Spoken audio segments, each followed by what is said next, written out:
We'll be starting afternoon session soon. Good afternoon, everyone.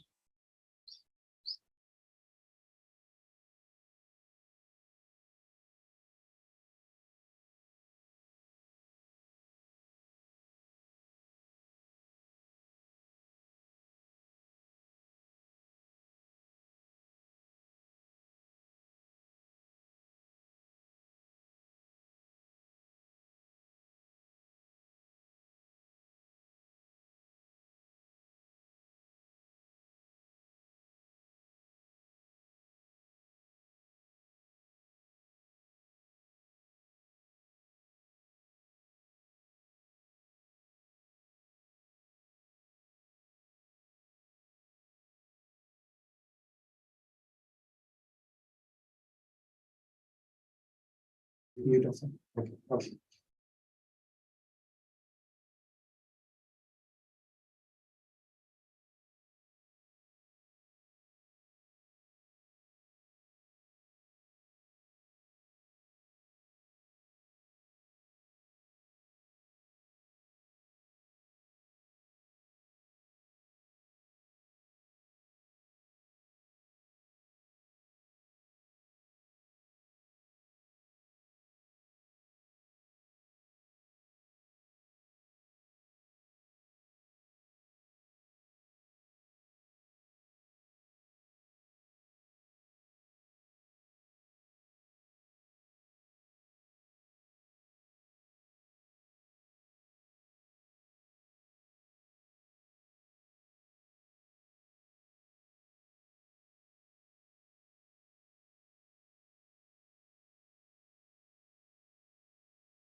phone lo connect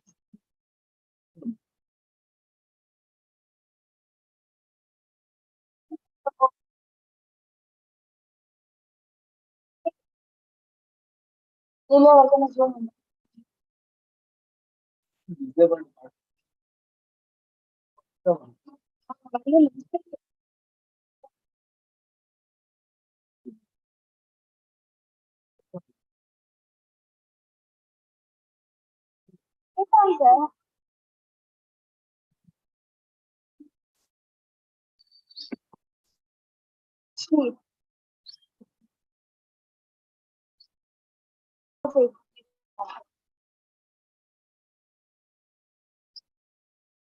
Vijay Kumar, can you mute yourself?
the collections communication.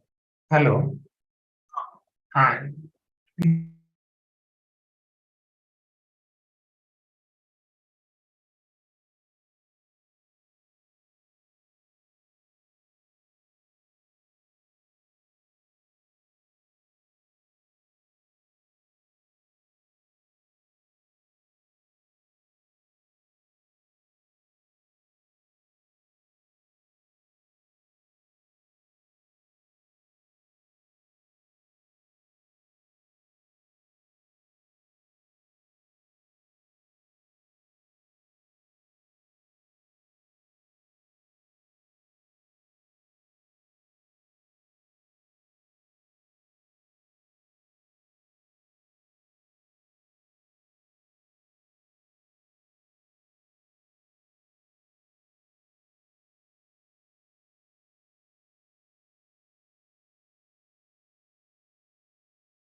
This mic, mic.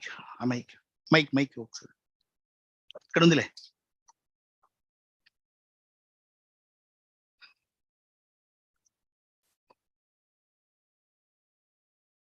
Yeah, one is fine. This is fine, right?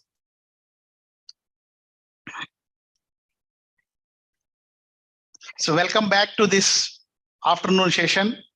So I request students from the back chairs. Krishna Rao sir, please bring them to this front benches, front chairs.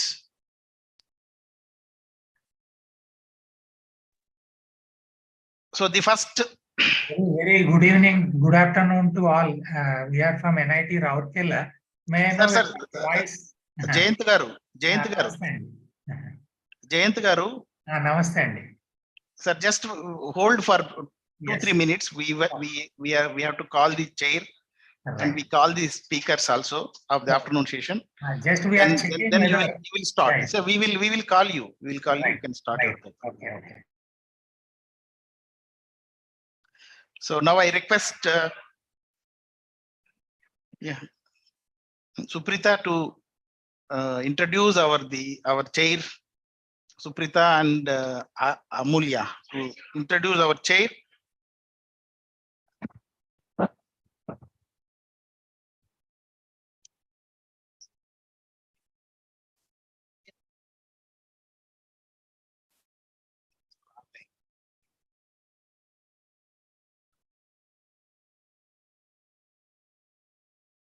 Sri M.D. Nagavendra Rao studied BTech in Mechanical Engineering from Regional Engineering College, Warangal, and MBA from Usmania University with gold medal.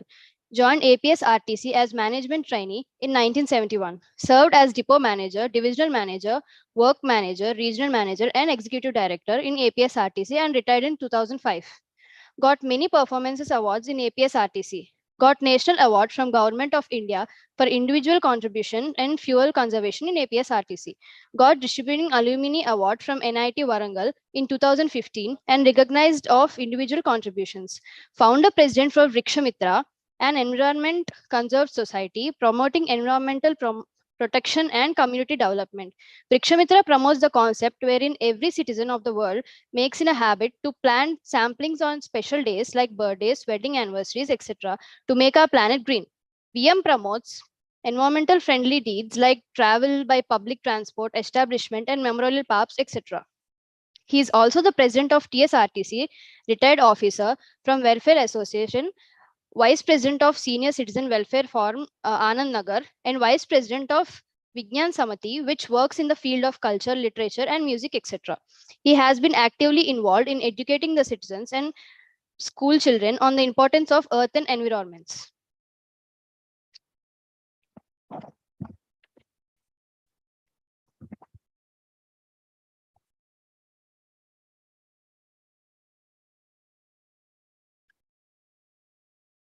Here I invite our next guest, Attam Bhaskar, a mining engineering from Kottagudam. Sri Bhaskar Garu is serving the survey settlements and land records department for more than 30 years in various positions. Currently, he is the joint director and principal of Telangana Academy of Land Information and Management at Gachibowli. He was instrumental in introducing modern technologies such as ETS, GPS, and DGPS in survey training and implementation in field. More than departmental services, he has resolved the land and revenue related issues of thousands of people in Telangana states. Welcome, sir.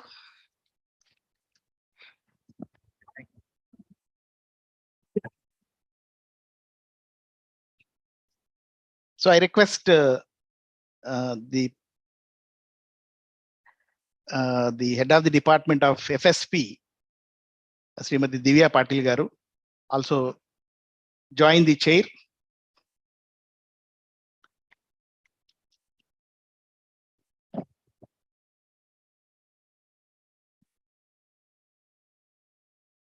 So our first speaker is from Roorkela, NIT Roorkela. So it's a virtual paper. Sri Ravikant and other authors are there. So maybe Ravindra Garu, you can unmute that Singham Jayantu screen. Yeah. Is our You can voice go ahead now audible, with sir? your presentation. I think our voice is audible. Yes, Yes, it is sir. audible, sir. Shall we share the screen now? Yeah, share. Please share your screen, sir. Oh, okay, sir.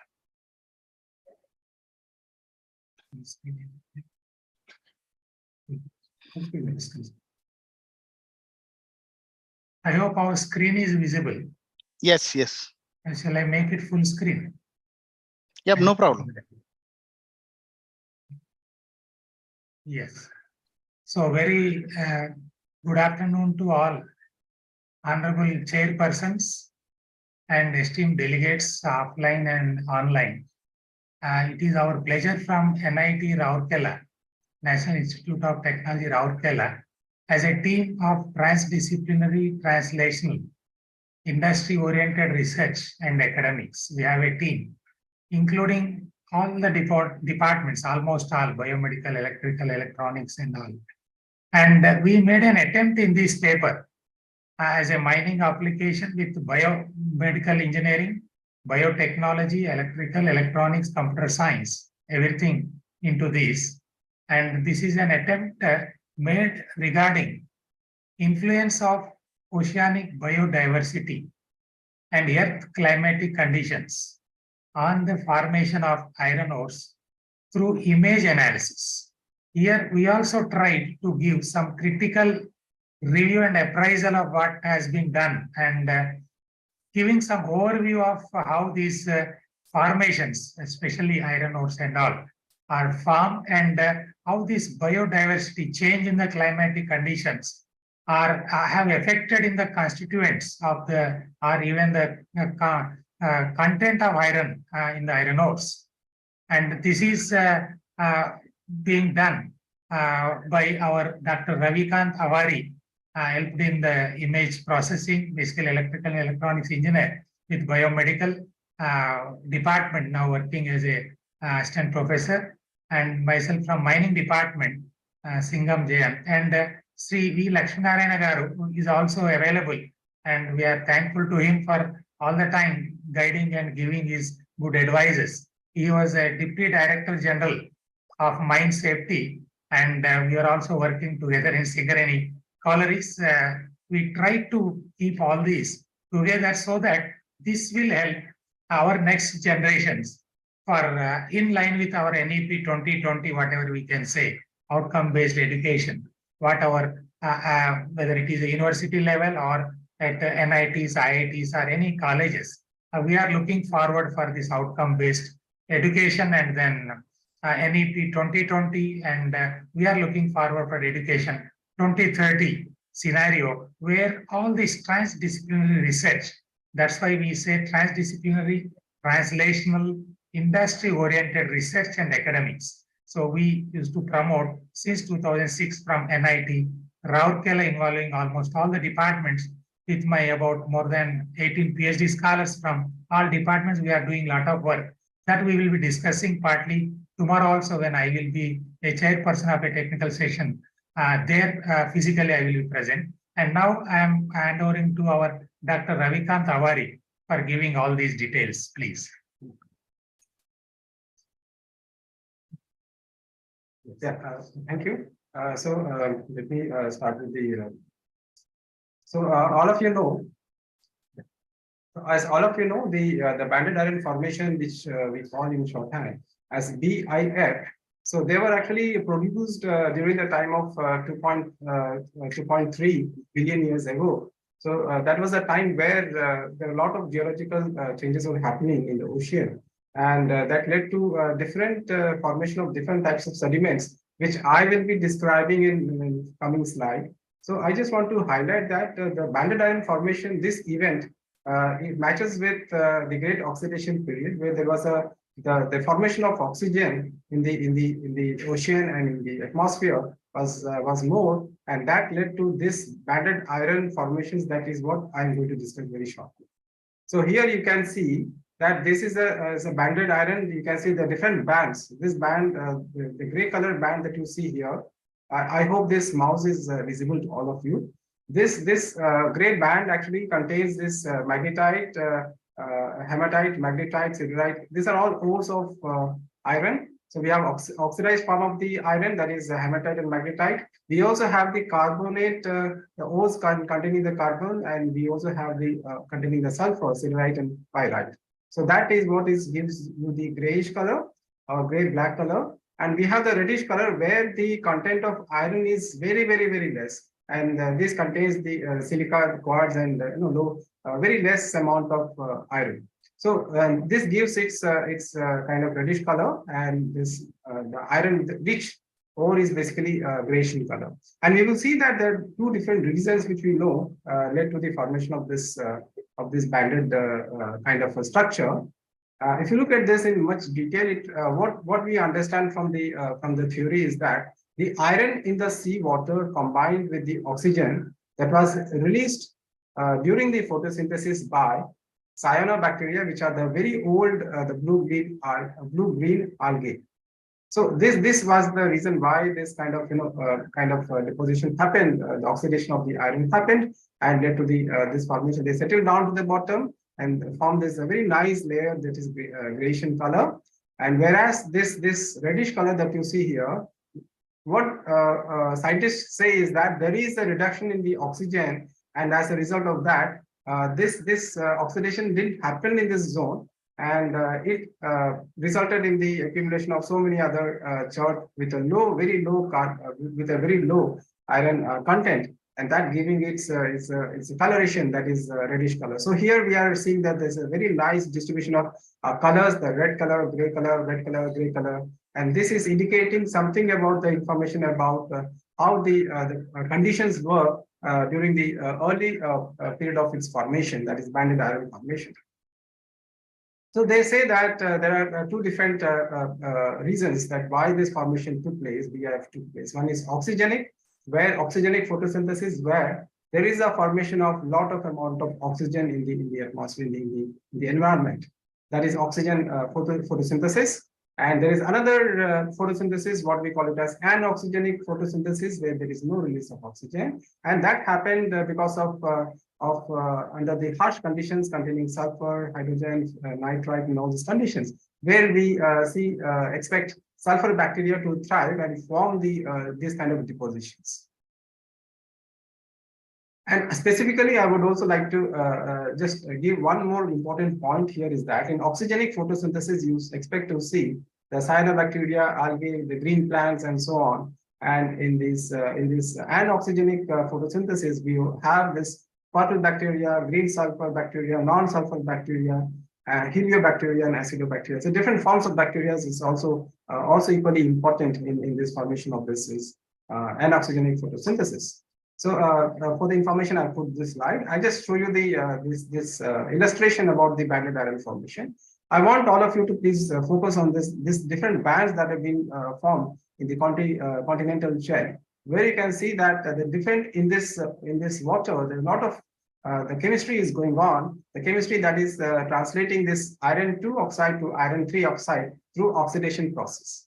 And after this oxidation, what is happening is that this iron 3 oxide, they settle down. So of course, there is a mixture of iron 2 and iron 3 that is getting settled down and forming this kind of a precipitation that is grayish in color.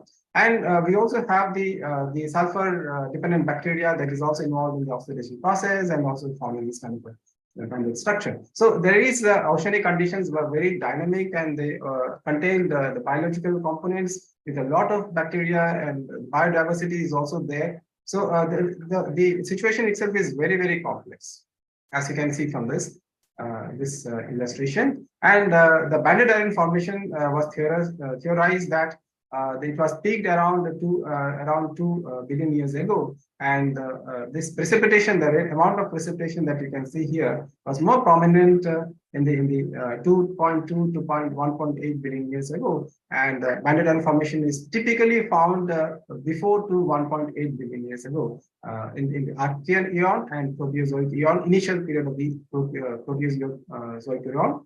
And of course, and some in new Proterozoic eon because of some other reasons. And there are also other reasons that people say that the environmental, the global impact was also there because of Milankovitch cycles, where people say that there was the Earth rotation, precision, eccentricity played a very important role in creating the different cycles and different the environmental conditions that led to different depositions and changes in the environmental conditions. So with this, I just want to discuss some of our interesting results that we have got. So here, what we have done is that we have taken images from different samples and samples which are known. And here is one such image. So what we have done here is that we have analyzed the deposition by performing some kind of very primitive image analysis part, computer imaging.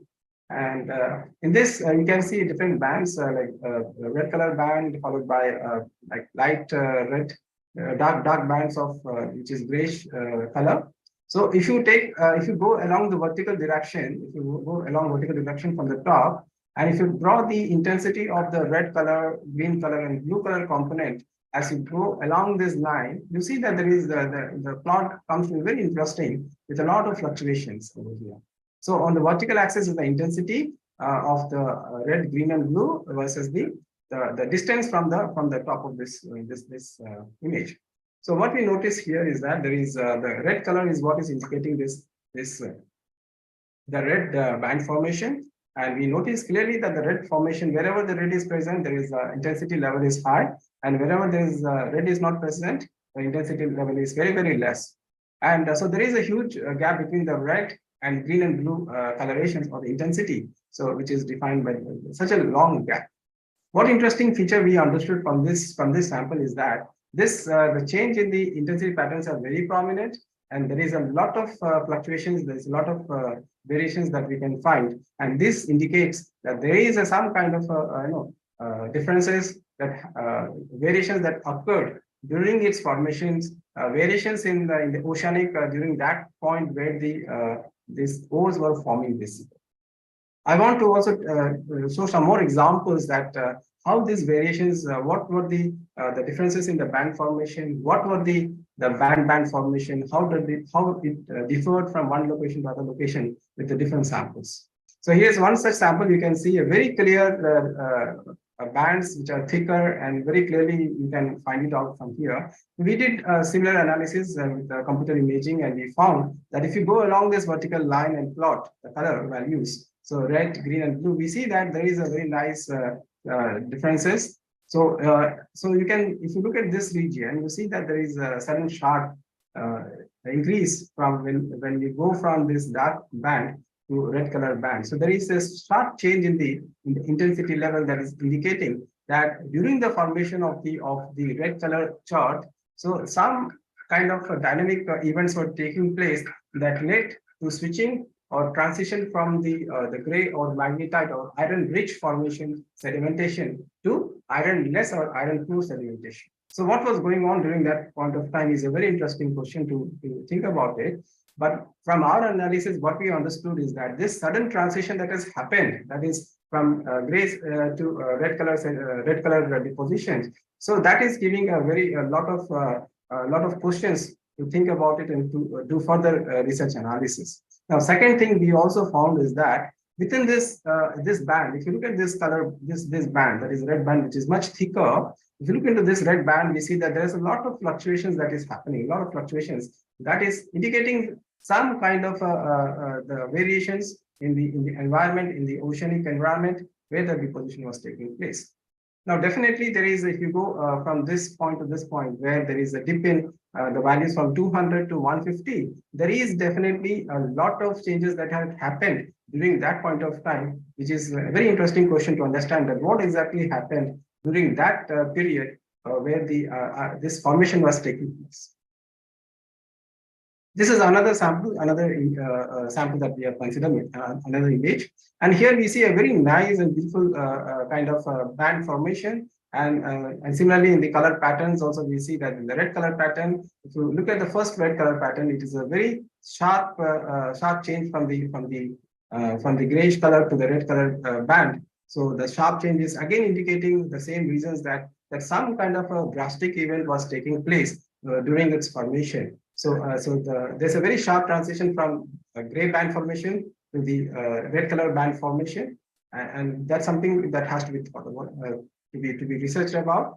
And within this red color band formation, also you see a lot of fluctuations that may have some clues to some kind of research to have further understanding about like what could be the oceanic conditions during that point of time, and what was the chemistry that is happening. So these are the questions that probably could help us to discover some more interesting, exciting part of what the conditions, what was the biodiversity, what were the kind of photosynthesis that were happening, and so on. If you go zoom into this x-axis and refer to one particular band where this is the start of the red color band, which is indicated by the transition. This is the gray color band, and this is the red color band. So you go from gray color band to the red color band, we see that there is a sharp transition which is indicating that initiation of the red color band. And then there is a sharp decline in the red color band, that is the decline in the red color band, which is indicated by this plot. So here we see that the occurrence and the termination and the decline is very sharp at these 2 time points. So these 2 time points indicate a very important geological changes, climatic and oceanic changes that were happening, and something that we thought about it. Now, further, one more point that I would also like to mention here is that the width of this, the time point at which this phase occurred and this important event occurred, the time difference lead to the time point over which the deposition of this red colored chart were favored. And that is something that we may have to think and find out what could have been happening in this zone. Further to this, you also see that there is a blue color and green color increase at a certain time point, indicating further events, further kind of important event occurring together in this phase also is something also to be researched about.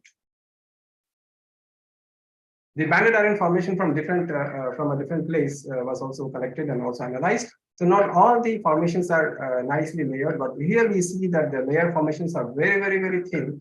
And we see that there is a lot of fluctuations within this, and we cannot demarcate because the thickness of the bands are not very thick. They are very, very thin. Now, this is another image the very interesting aspect of this particular image is that, so as you move along this vertical direction, so as from red to gray and red to gray, so we see that which is indicated by the transition, that is, this is the red color zone. And then there is a red color zone is transiting from here to the grayish color zone. And then again, there is a red color zone because there's a more red color here, and then declining it here. So what if you move from this transition from, transiting from red color to gray color and to red color, you see that there is a very nice transition, smooth transition, unlike the previous images that we have seen. So that means in this particular deposition, the oceanic conditions were not very abrupt, but there are kind of conditions. There are some places where the changes in the oceanic environment was like almost like a smooth. So it indicates that this computer imaging analysis could really help to understand that whether the variations that within the band the variation is smooth, and then the transition is also not that abrupt, but the changes were not that abrupt, but the changes were happening. So these are the kind of important findings that we can derive using this method. So concluding this, based on the preliminary investigation, the following deliberations were made. So these are the following points. The digital image processing can successfully quantify the depositional variations in the banded iron formation, and with synonymous with the previous publication by Katsuta in 2003 publication. And second is the prominent variations in the VIF formation are clear indications of the marked changes in the sedimentary conditions. Interband and band variations may hold clues to the subtle variations in the sea oceanic conditions about the beginning of the early life on the planet. Further studies are in the progress to explore the banded formation through systematic analysis using the rock samples from typical iron ore mines. There is an immense scope for exploring the mechanisms involved in forming the sedimentary deposits of iron ores in various geomining, climatic, and biodiversity conditions. With this, thank you very much. Thank you, sir. Now over to the Thank you, Ravikant Garu and Jayantu sir. So for that presentation, we'll take the remarks from any questions or remarks from the session chair. Sir, Nagavendra Rao Garu, you want to?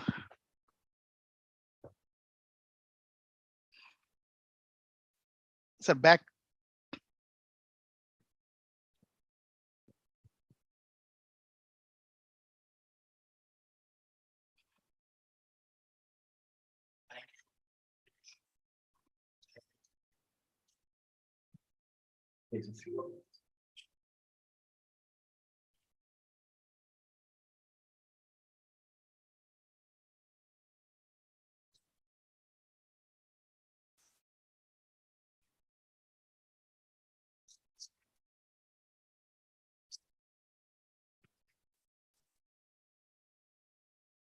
If there are no questions, our third speaker, Lakshmana Garu, is also available online with his vast experiences as a very senior mining engineer in India, also Deputy Director General of Mine Safety. He can also share some of his opinions if there are no questions. Meanwhile, Lakshmana Garu may say something about our paper.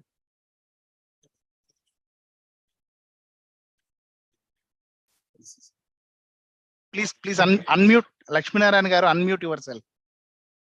Just unmute. Yeah.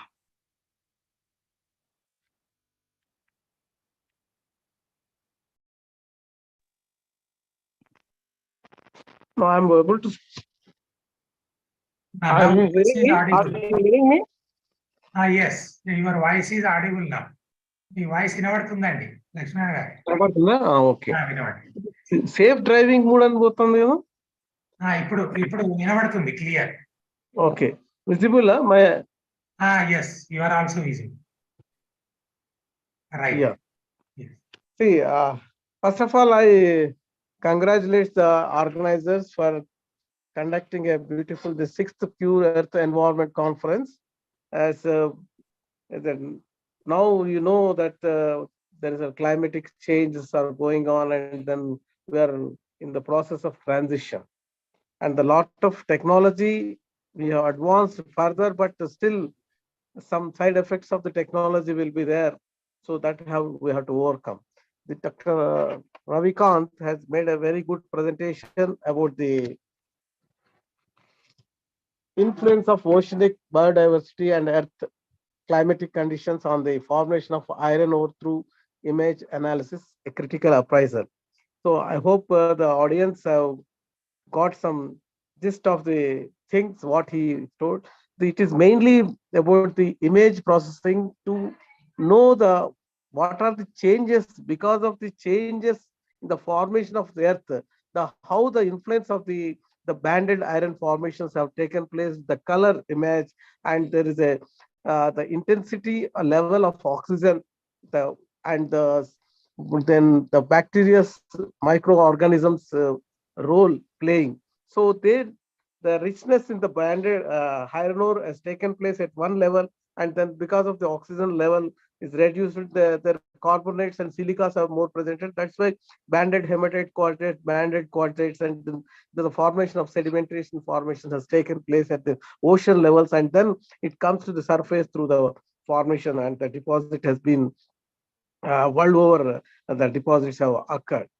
So but there is still we are in the exploration and the developing the stage of this digital image processing, and I hope in the future it give a clear-cut contribution to the identification of the deposits and the extent and their intensity and then the availability, so that the mining engineer and geologist can enrich their knowledge in the optimization and the exploitation of the mineral.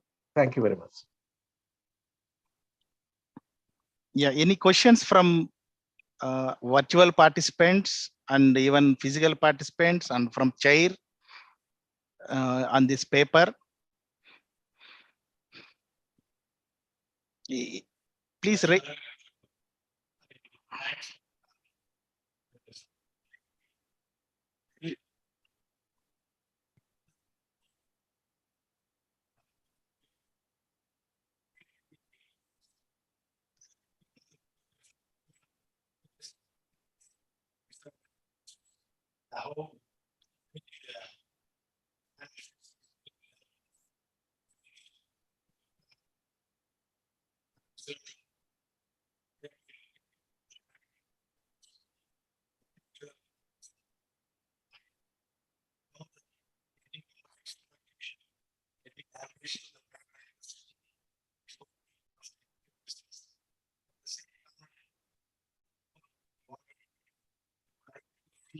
Ravikant Garu, if you have any 2-3 minutes video or present or something, we can show the audience. Okay, sir. Because there is no questions from the audience, then we can No, utilize still, no, we will take the other chair. Bhaskar Garu, have any comments? Madam, you have any question?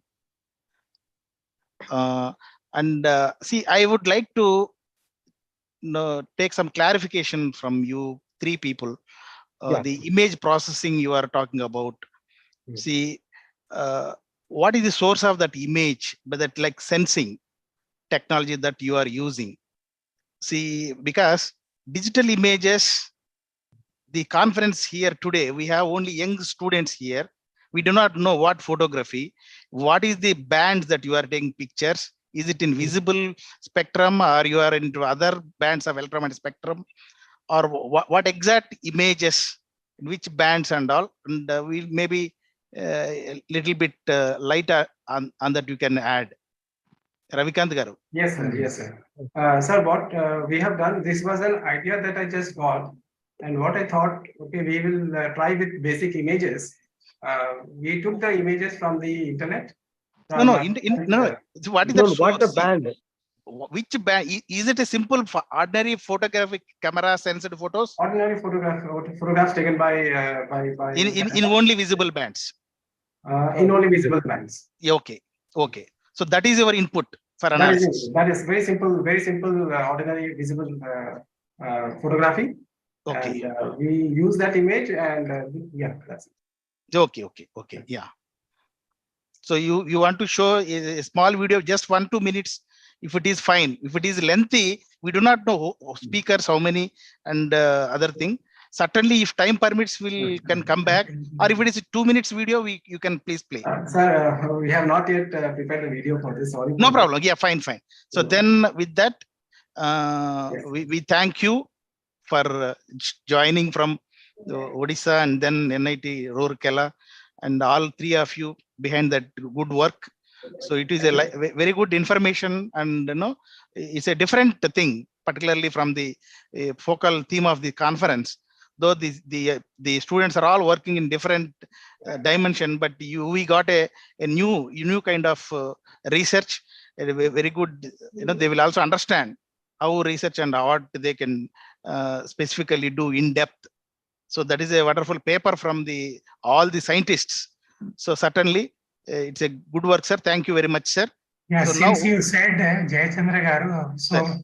majority of the students, Yeah. if you permit, I would like to say just for 1-2 minutes Yeah. to encourage our students of our next generation to give more emphasis on this transdisciplinary research, because they need not limit their works, whatever, whether it is a PhD, BTech, MTech, MSc, whatever they are reading. So it is something like the holistic approach. They should be interested in contribution to the society ultimately, but that is not possible just by only one discipline. So all disciplines, that's why we use the word in multidisciplinary research in the NEP 2020, but we require even a step ahead of this. There is a lot of difference between multidisciplinary work and transdisciplinary work.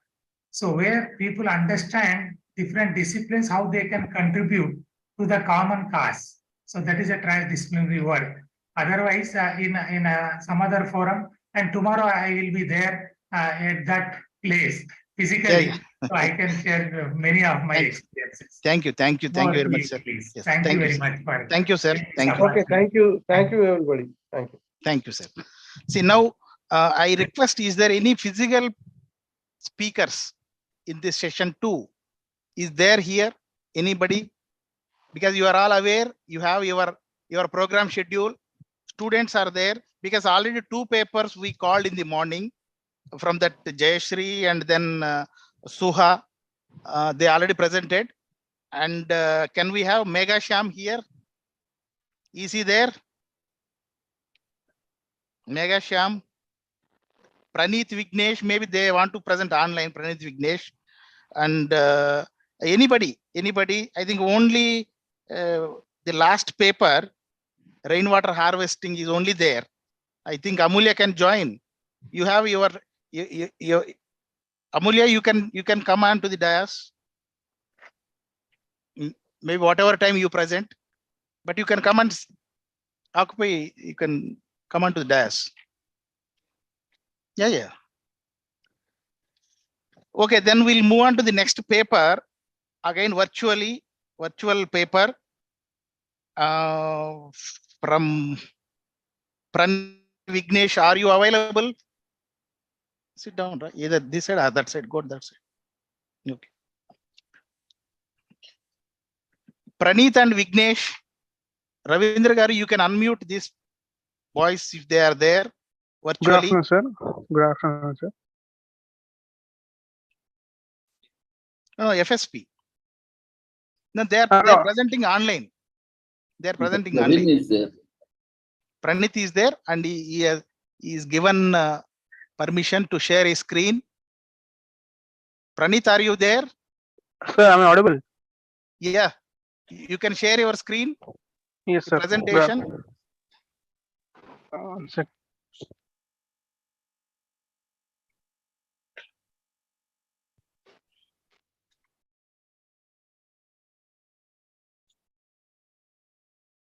Sir, is my screen visible, sir? Yes, visible.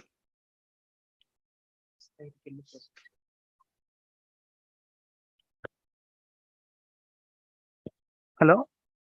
Yeah, continue. 1 second, sir.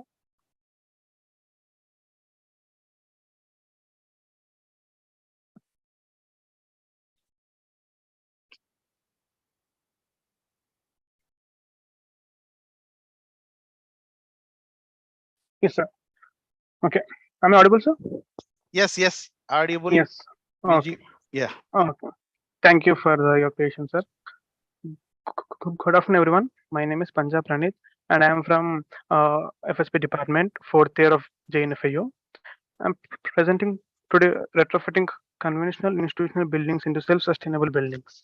So we'll talk about the retrofitting and what are the sustainable strategies which have made and applied in a building. So what is retrofitting? Retrofitting is changing few existing components of building or addition to increase performance, reduce cost, and reduce energy and water consumption. So, but in this case study, in this research paper or in this presentation, I'm just only speaking to energy performance, not the water reduction. So yeah, we're coming to introduction. This retrofitting focuses on the reduction of energy and water consumption. We can expect 20 to 30% of reduction in energy consumption and water consumption of 30 to 50%. So which says if we are doing any green retrofitting or sustainable retrofitting for our existing building, the energy consumption will be reduced to 20 to 30%, and the water consumption will be reduced to 30 to 50%. So I have taken a case study. On school. Why only school? Because the most of the students and the faculty, 7 hours or at least to 8 hours, they be in the school or building. So I've taken a case study on a railway mixed high school which is located in South Lalaguda. It has a very good composite climate as in Telangana state, and it has 48 classrooms.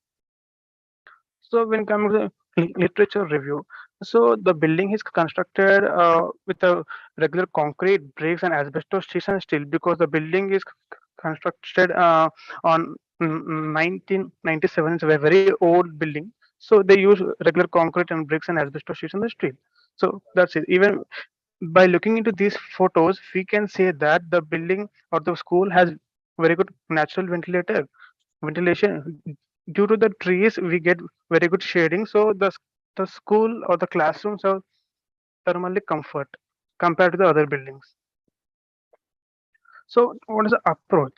So I have taken 4 sub approaches, like to firstly to understand the retrofitting on doing some browsing research papers. First, we need to understand what is retrofitting. Then we need to plan according to that. Like my site has few limitations, so according to that, we need to plan and we need to come up with few strategies. And I'm also planning to analyze cost effectiveness to this project too in sustainable way. And at last, we need to apply according to the site. So selection of feasible parameters. I have taken 4 parameters after doing a case study. That is solar panels. First is, and second is energy efficient windows, and third is LED lights, and fourth is brushless direct current fans. Like solar panels, like everyone we know that solar panels are nowadays are very much widely used in doing retrofitting as well as to construct a sustainable building. And energy efficient windows is a basic, like it has double glazed glass, and in few windows it has gas in that too. These windows retain the conditioned air within the room or a building, and it won't allow the outside temperature to come inside directly. It's a medium which reflects the heat from the outside. So brushless direct current fans. These fans are nowadays are very widely used. Like they're new coming up fans. They have very wide breadth of fans and all. It gives very fast air and wide range of air. So as we can see, like existing data, the power consumption of project currently is around some 7,646.7 kilowatt per hour. That is units. So we know, like in our Indian rupees, 1 unit is 11.80 rupees. So if you multiply this 7646.7 into 11.80, we get of rupees per month 90,231 rupees. So as we shown in table, we can see the fan has a different rating. I mean, different units, the lighting. At the end, we get 7646 per month. So according to that, like I already explained these features in the building, that BLDC fans, LED lighting, and PV panels, energy efficient windows. Also, I have explained the same thing which are there in this slide. That at the conclusion, the retrofitting resulted in cost reduction of electricity bill from 90,231 rupees to 58,693 rupees. It also made the building eco-friendly and was cost effectiveness. We can see in the table also the energy consumed before retrofit, that is kilowatt per hour per month, was 7464.70, and after retrofit per month it is 4974. So the savings are 58,693 per month, and I have given on the basis of BLDC fans, LED fixtures, and panels too. So that's it.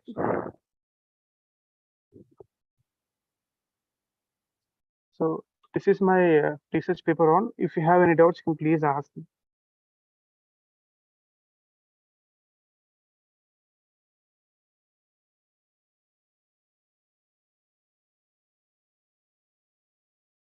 Am I audible, sir?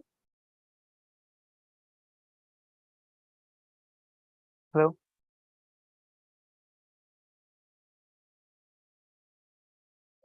Yes, sir. Can you hear me?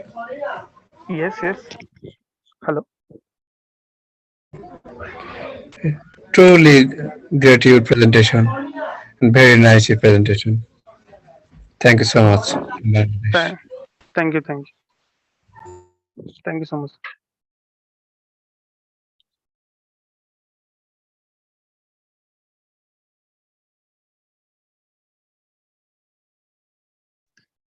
Yeah, any questions on this paper? And we'll take some remarks from chair also.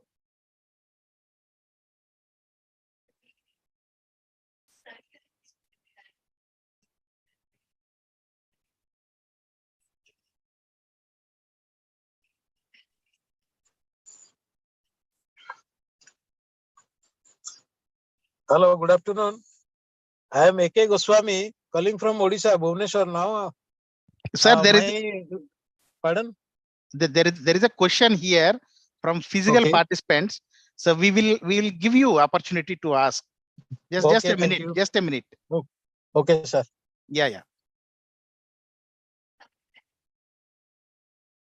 Pranit, are you there? Yes, sir. I can. Yeah, I can hear. This is question from your HOD. So Yes, then sir. What there question? are questions also. Okay, okay, sir. Please.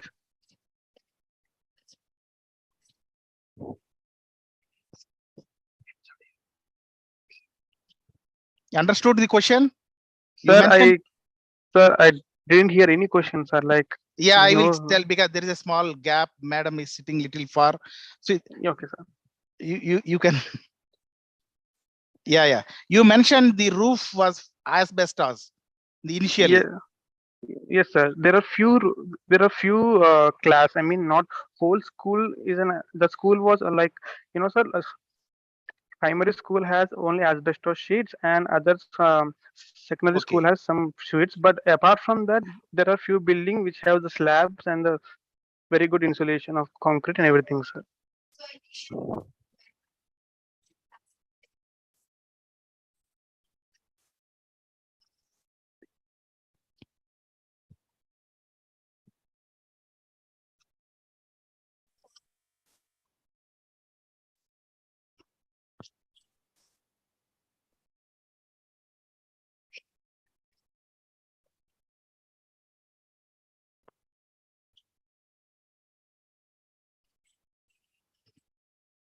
Sir, are there any questions more? Okay, Praneeth, you can anyhow there is a suggestion from your HOD. So anyhow you will be meeting her. So take that suggestion, improve your work. But now there is a question from virtual participant. Yeah, somebody was asking. Please ask the question to this paper. Okay, very good afternoon. I am A.K. Goswami calling from Good afternoon, Odisha, sir. Bhubaneswar now. Good afternoon, sir. I think this is your case study, isn't it? Yes, sir, case study, sir, because to give a Okay. brief example, I have taken a case study in terms of cost effective and sustainable parameters too. Okay. By retrofitting, how much you spent? Spent, sir, spent like I mean, investment. How much investment was done for retrofitting? Sir, investment, there is nothing to be worry on investment, sir, because BLDC fans we can get Crompton fans too. And when we come to that is a solar panels, the one the investment where we have to invest more money. Apart from that, LED lights are regular lights, and also energy efficient windows are like 4,000 rupees, I guess, for one window. 3 to 4 lakhs, I guess, investment is done, and the payback period we get 2 to 3 years. I think that's it, sir. Okay, what do you mean by this energy efficient windows? What type of window you put? Sir, energy efficient windows are double glazed windows, sir. Like it is glazed in inside and outside. In few windows, the gas will be present inside the double glazed window, sir, in between.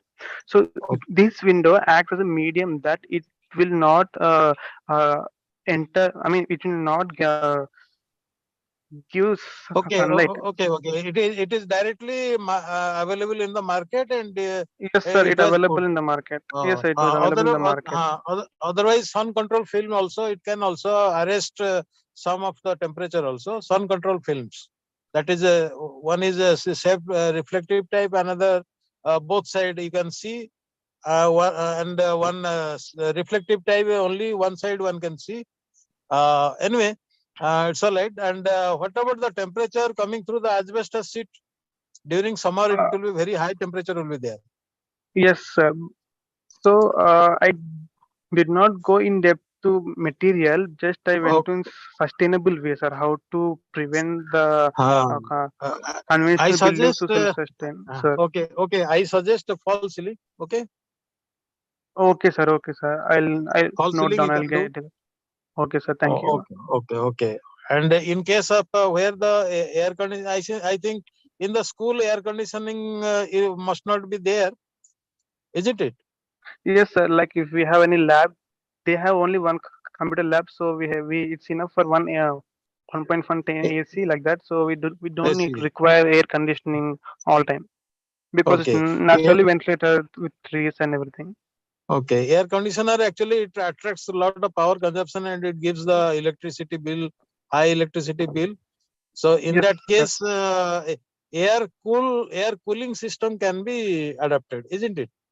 Yes, sir, air cooling system can be adapted, but this project is not required that amount. Okay, So, okay. Anyway, it's a case study. So particularly for a school, what modification, retrofitting jobs you have done? It is a nice. Okay, thank you very thank, much. thank you Thank so you, much, sir. Thank you so Ajay much for garu. your insights, everything, sir. Yeah, thank you, Ajay garu. Okay, So, thank you, yeah, thank you. thank you. So hope we will move on to the next paper. And we have a paper left over in the morning session, Mr. Sai Pranav from JNFAU, please. So we will finish. There's a physical paper. Is this your presentation?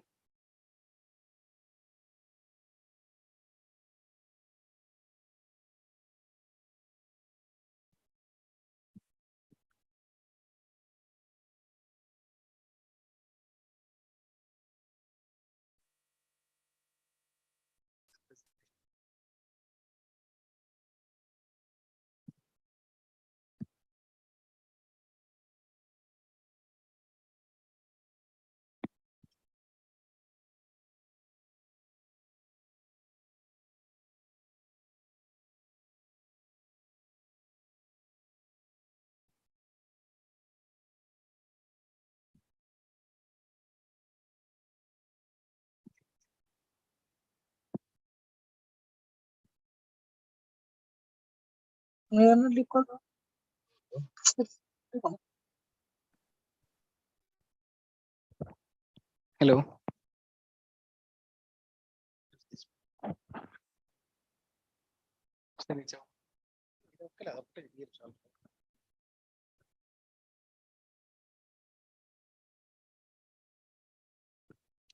Hello. Good afternoon, everyone. Uh, my project is based on design of free energy generation, and the abstract is energy is basic need of engineers and trying to city. Energy made a huge difference in last decade or so. Now it's been the struggle of generating free energy by using attraction and repulsion of magnets. Many designs throughout the world are present by different researchers, which are kept under observation and try to experiment their work and present a perfect model of prototype.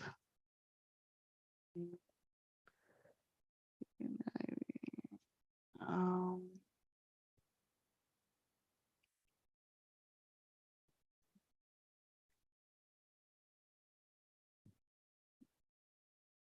this is a basic experiment. The production of electricity around the world is typically based on Faraday's law of electromagnetic induction, as it was done in motors. Components of the experiment are 12 volts DC motor and a 12 volts battery, the rotor which is used to rotate the support bearings.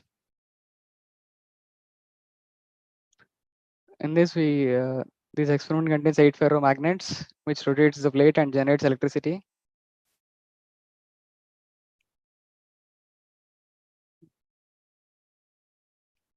The difference between these magnets is 50 mm.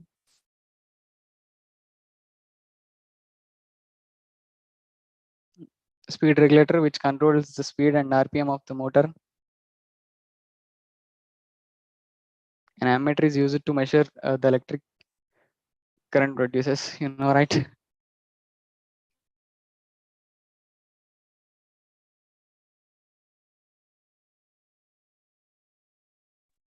Pranav, do you have any PPT? Yes, sir. Yeah, you can share your PPT as well. So this is PPT, right?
Yes, sir.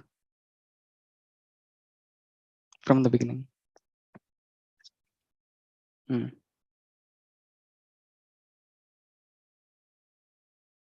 Yeah, it's visible now.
And try sharing again, ma.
Sir అంటే అర్థం అవ్వాలి కదా sir.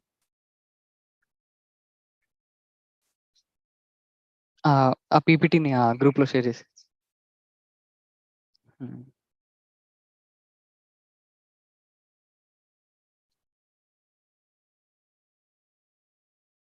Okay.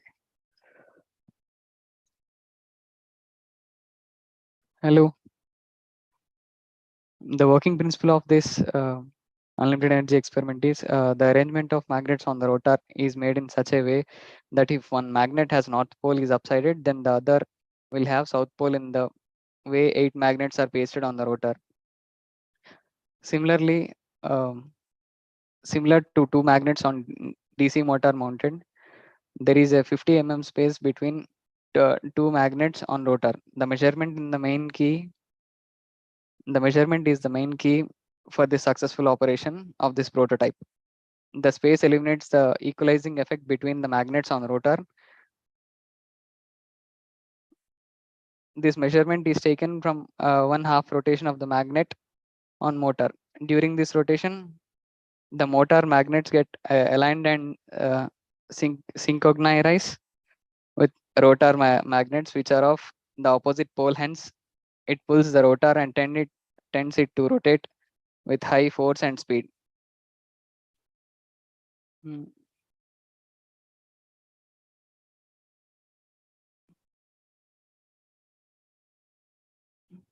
When this project has a successful run, if it rotates with a speed of 50 rpm with an input of 3.3 volts, the output will be 5.6 voltage.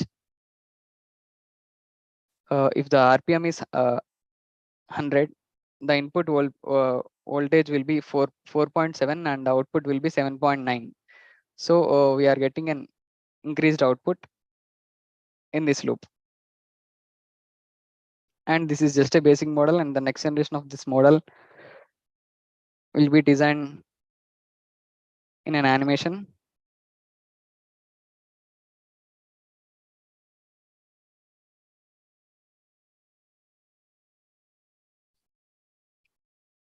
Next slide.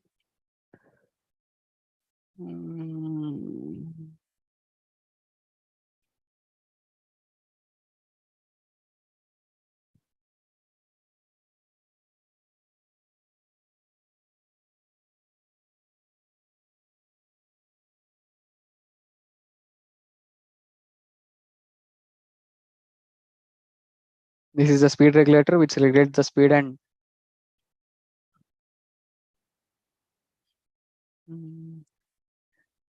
this is an ammeter. Okay.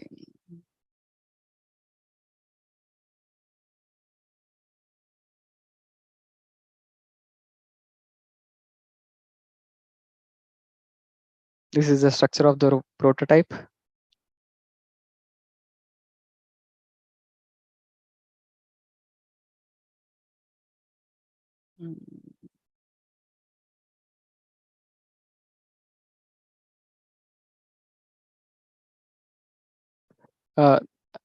This is the mechanism.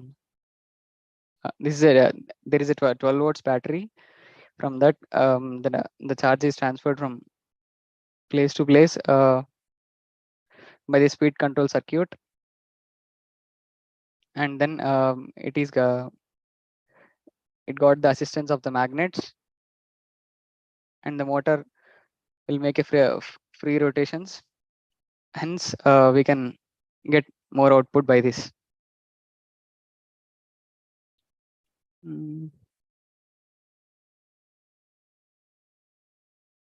This is the complete structure of the prototype. This research is based on the experiment on an old notation of free energy generation and concludes that free energy will be generated by this magnetic induction. Not only thermal, not only hydropower, not only solar energy can be generated through magnetic energy also.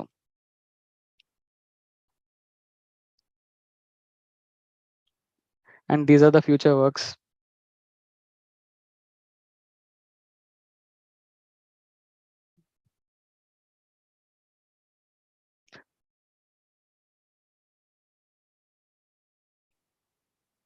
here we are converting that normal ferromagnets into neomite magnets so that the weight will be less and magnetic energy will be more. Hence the power generation also will be more.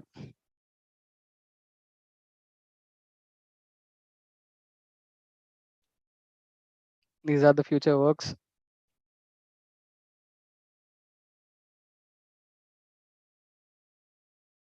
We can create a V2 engine, V4 engine, V8 engine, and V6 engine also by this, and we can make a huge propulsion. Not only magnetic energy. In this, we are using both magnetic energy and also magnetic induction. Thank you.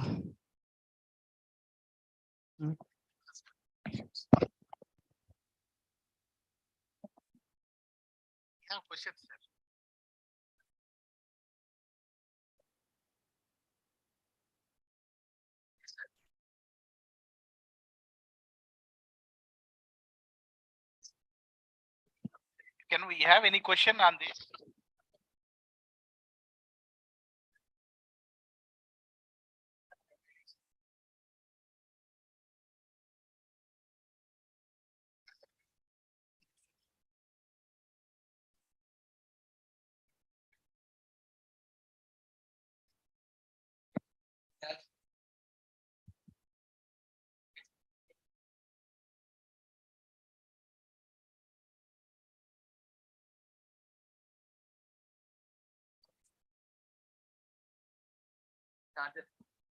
And next future models can power a house, and next future models can power a car also. In compact versions.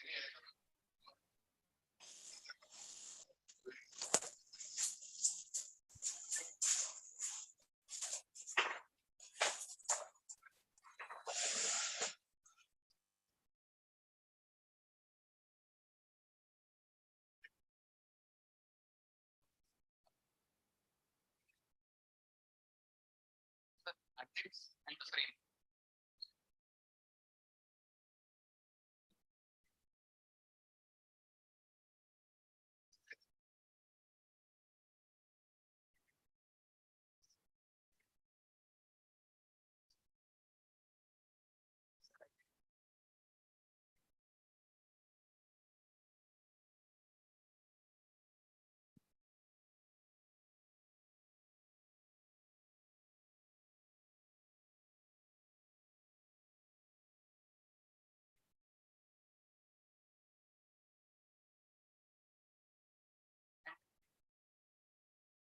The motor was around 3 to 6.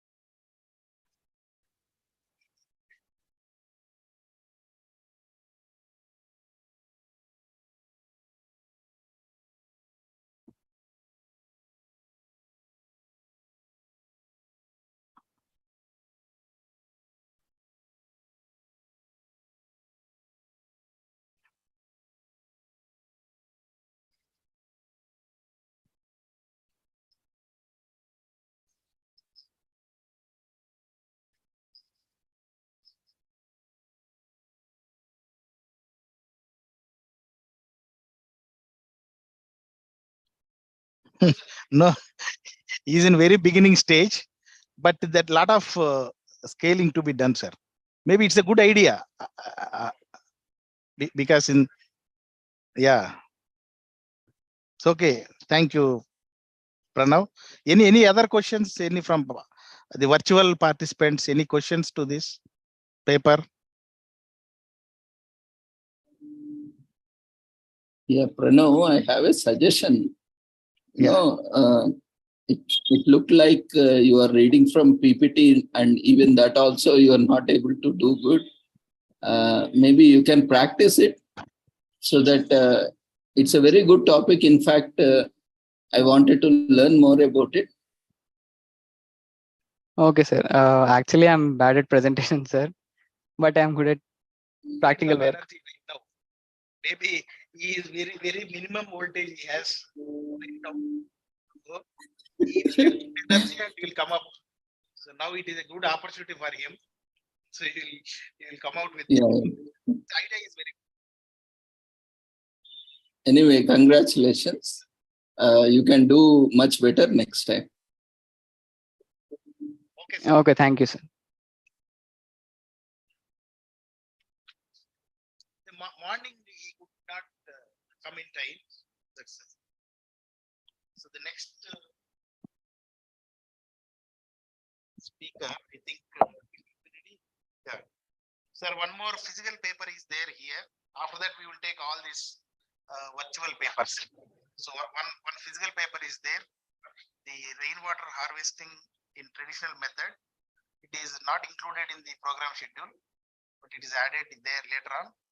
So I will call Amulya and her co-author to present this paper. Rainwater harvesting in traditional methods. The PPT is there.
Hello, good afternoon, everyone. Firstly, thank you for this opportunity. My name is Amulya and here Yashwant. We are from FSP department, JNAFAU. The presentation is about traditional methods of rainwater harvesting. Here the presentation goes from traditional to sustainability, rainwater harvesting and community water management practice. Before going through this PPT, I want to ask you guys, how many of you brush your teeth while putting the tap on, like a background music, water flows? I think 50% of your guys do the same. It means we guys don't care to waste the municipal water, and other hand, we want to save the rainwater.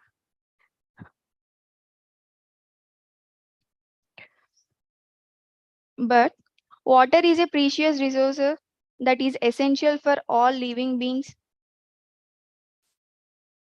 and its conservation and management are crucial for sustainable development. Local communities across the world have been using traditional methods for rainwater harvesting and water management for centuries, and their knowledge and practices have been passed down from generation to generation.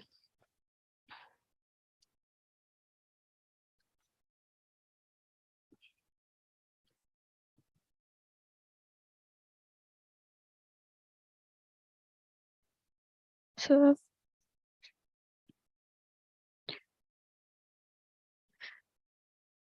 rainwater harvesting. Strongly storing and using rainwater reduce the use of municipality water. It helps to ensure the supply of water for longer time. In addition to this, it also reduces water bills. The stored water can be used for washing your vehicles for other purposes. Local communities across the world have been using traditional methods of rainwater harvesting and water management for centuries, and their knowledge and practices have been passed down from centuries to centuries.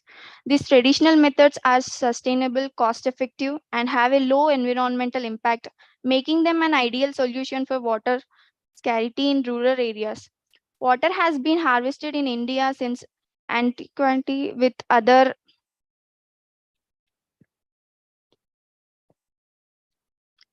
So there are different type of methods. So over to the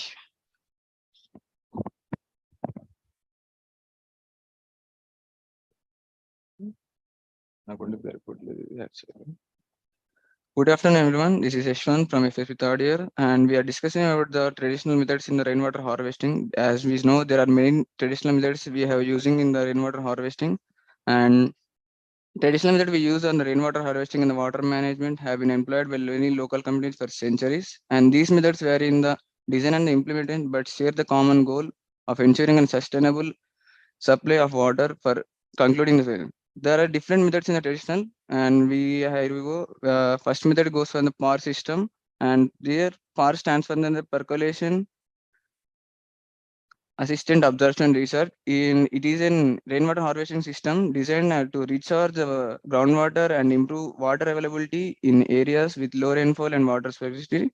The system consists of series of percolation pits that allows rainwater to slowly infiltrate into ground, where the absorbed and the recharged water recharges the groundwater. And here we can see in the pictures the different types of pits for percolation in the power system, and talab and bandis are the most commonly used in many areas. These are the reservoirs that are naturally ponds and lakes, as we can see these in many nowadays. And the ponds which are nearly in a village for up to 5 are called talabs, and the lakes are called as bandis in traditional language. And the next one is Sajakua method. And in this method, this is the most commonly used method, and an open well with multiple owners, and it is constructed by different uh, farmers and who are wanted to store the water for their crops and all. And these can be done with a man with special skills in the groundwater detection, helps to fix the site, and this is very efficient product in the world. And Johar, this is an another method of rainwater harvesting, traditional method. These are the check dams that capture and conserve rainwater, improving percolation, the groundwater recharge. Started by 1984, the last 16 years, and has seen the reveal of the 3,000 hand spread across the world. This is mainly used in the Rajasthan and in many areas in the India.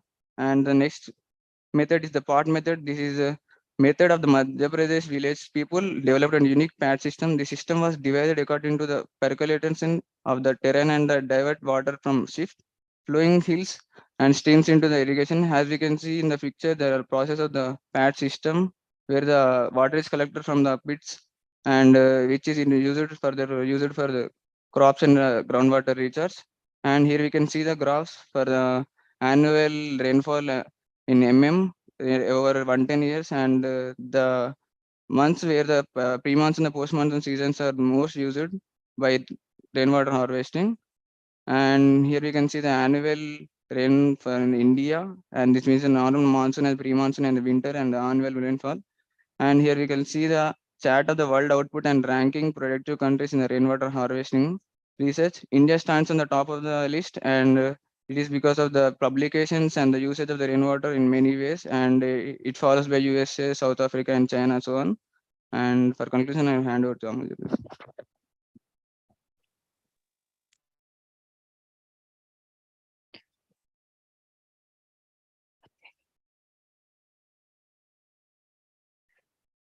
conclusion. Traditional methods of rainwater harvesting and water management are relevant in modern times, and their utilization can play a significant role in addressing water scarcity and ensuring sustainable water resources management. Lastly, here you can see quote today: a drop harvested is a crop harvested. What do you guys think? There is no guys. Thank you. Ask for questions. Any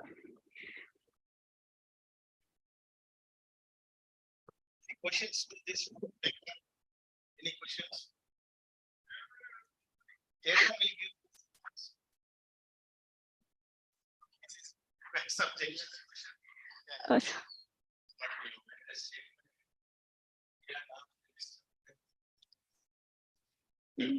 Yes. It is a fact. Yes. Yes.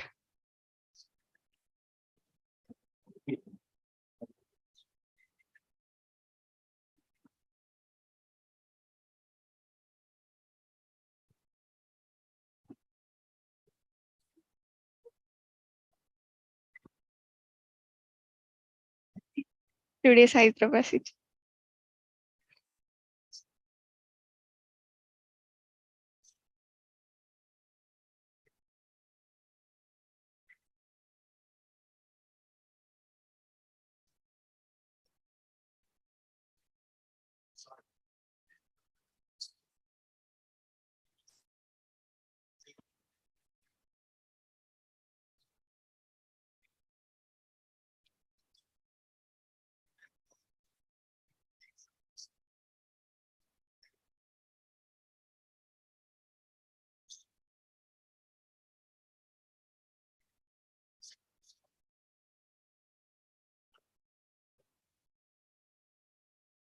Host.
Just made a statement, India is better than this is in the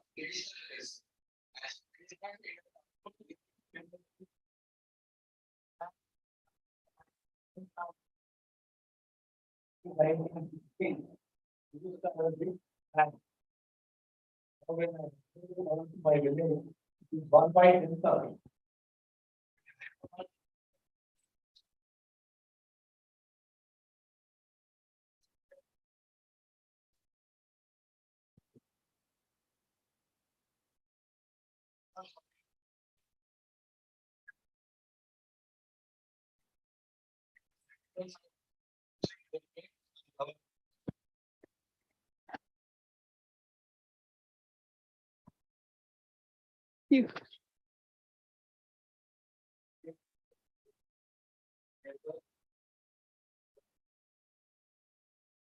You being youngsters don't have the attitude to question. Questioning is the best way of learning. To accept me, whatever I say. We are all service providers to this country. I say I am doing service, social service. So and so is doing marketing service. All service providers have their hidden agenda. And unless you start questioning as youngsters, why what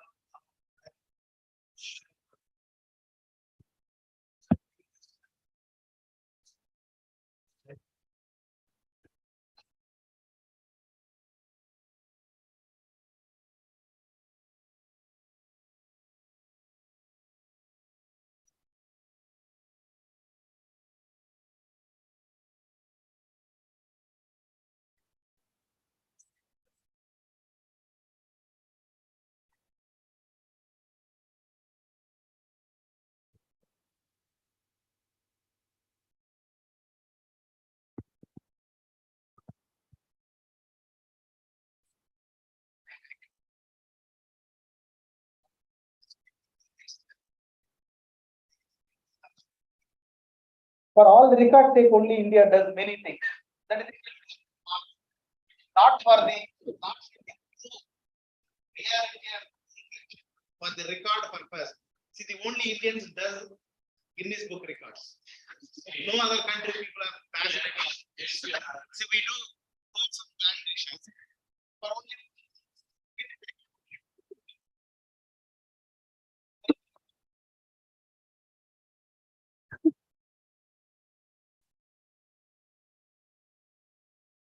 question. Okay. Mention here.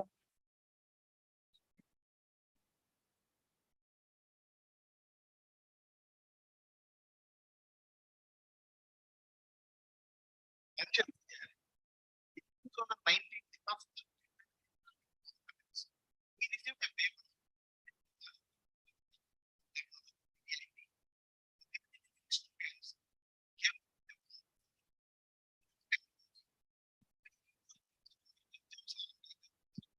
Lecture there. They showed us their entire campus platform are built with the porcelain tiles. The entire city can replicate that for the entire footpath. Whatever drop of water that fall on footpath will go into this file. But as Sir said, it is a concrete jungle now. Every drop will make this flood or whatever. But the implementation side, I do not know the exercise. But it is not, government is not taking it. That is why there is a research, there is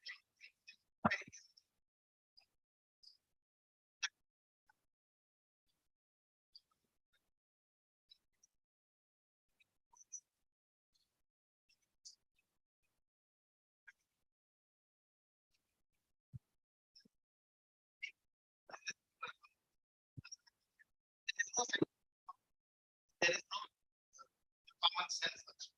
That's what we are also saying. That's all. So I think we have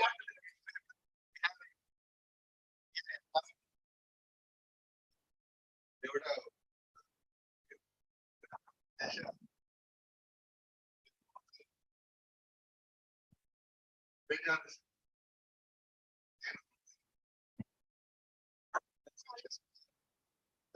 they might have they are speaking about the traditional okay.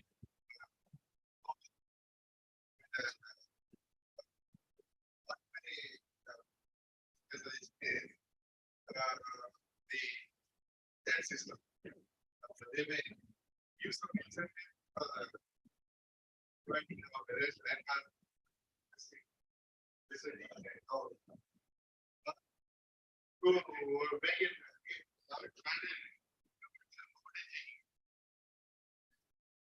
No, no, there is a question still. Online is also there.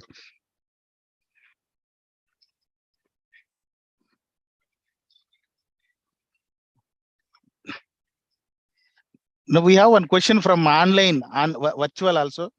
Somebody. No questions, but just comments. No questions, but just comments. Yeah. Okay, Hassan. Yeah, give your comment. Thank you, sir. I'm really happy to the papers.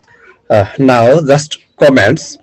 Agriculture is the source of people's income, and this system is very important for farmer.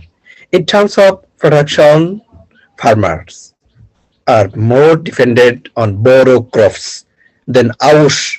Irrigation is one of the tools of borrow, which is found as a result of rain. Farmers are very excited about it.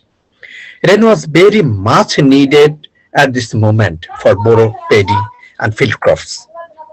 Good crop production is expected as a result of Sunday's rain. Watermelon growers will benefit as a result. Also due to mango rains, yield will increase with reduction of hailstones. It's very nice presentation and very important for Bangladesh. Yeah. Thank Okay. you, sir. Okay, Hassan. Anyhow, your paper is also there. You can also add more points from in that time. Ramakrishna.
Okay.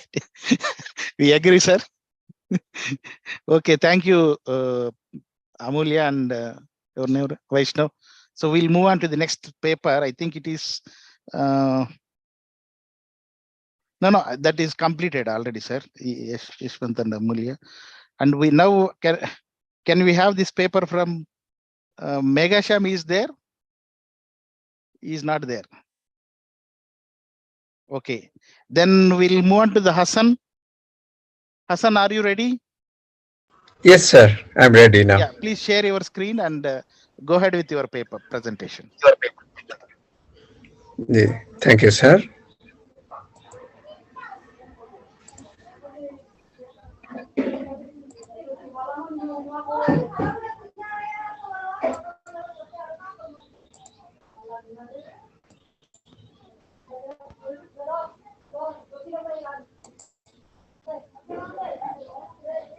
You need to keep little Hassan, your background. Yes, sir. Yeah. Visible, sir? Yes, yeah. Thank you, sir. This is Hassan, MD Hassan Ali, MPhil Islamic University, Bangladesh.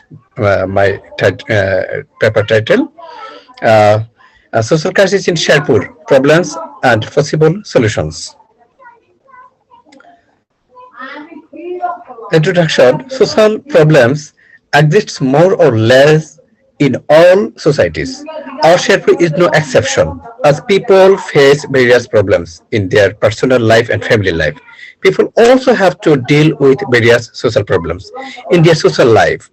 A social problem is basically a state of society that people neither like nor desire. Just as people do not want to get into social problems, everyone wants to get rid of them when they are in trouble. Social problems are different from natural problems, physical problems, etc. Social problems arise for various reasons. If most of the people in the society are affected by this problem or do not agree about its severity, then it cannot be called a social problem.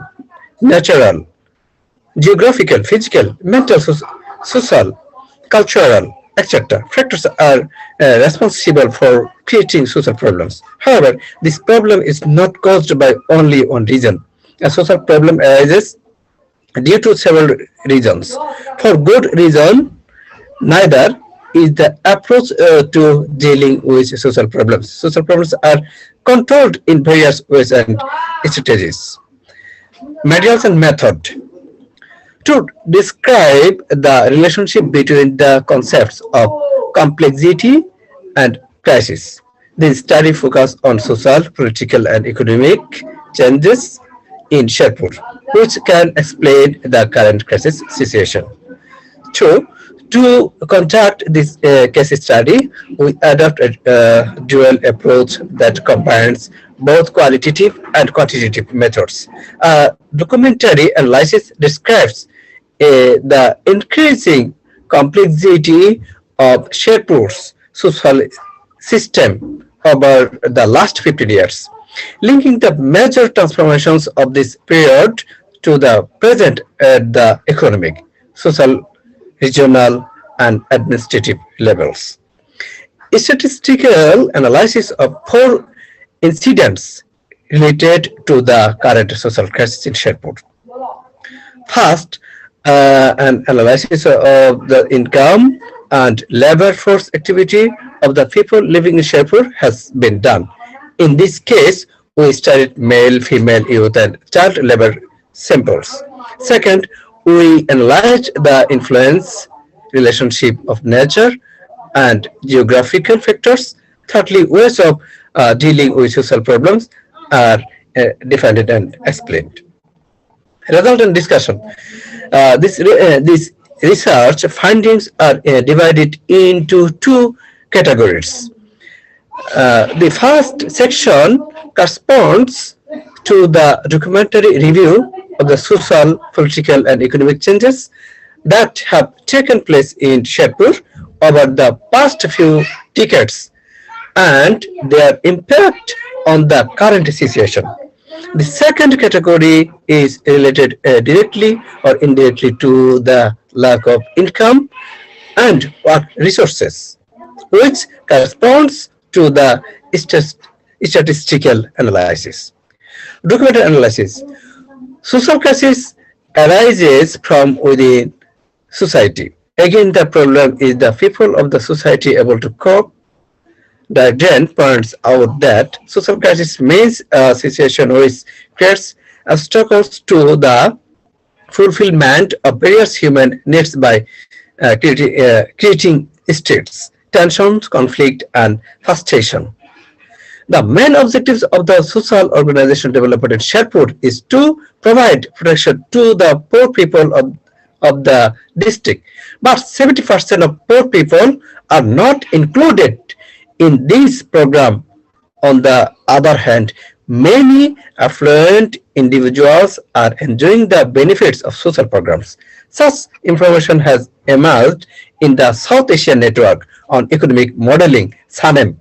Due to social crisis, the discouraged middle and lower middle class people of the district, especially in Sribodhi, Jinegati, are left out of social security due to underdevelopment of education, employment, and income systems.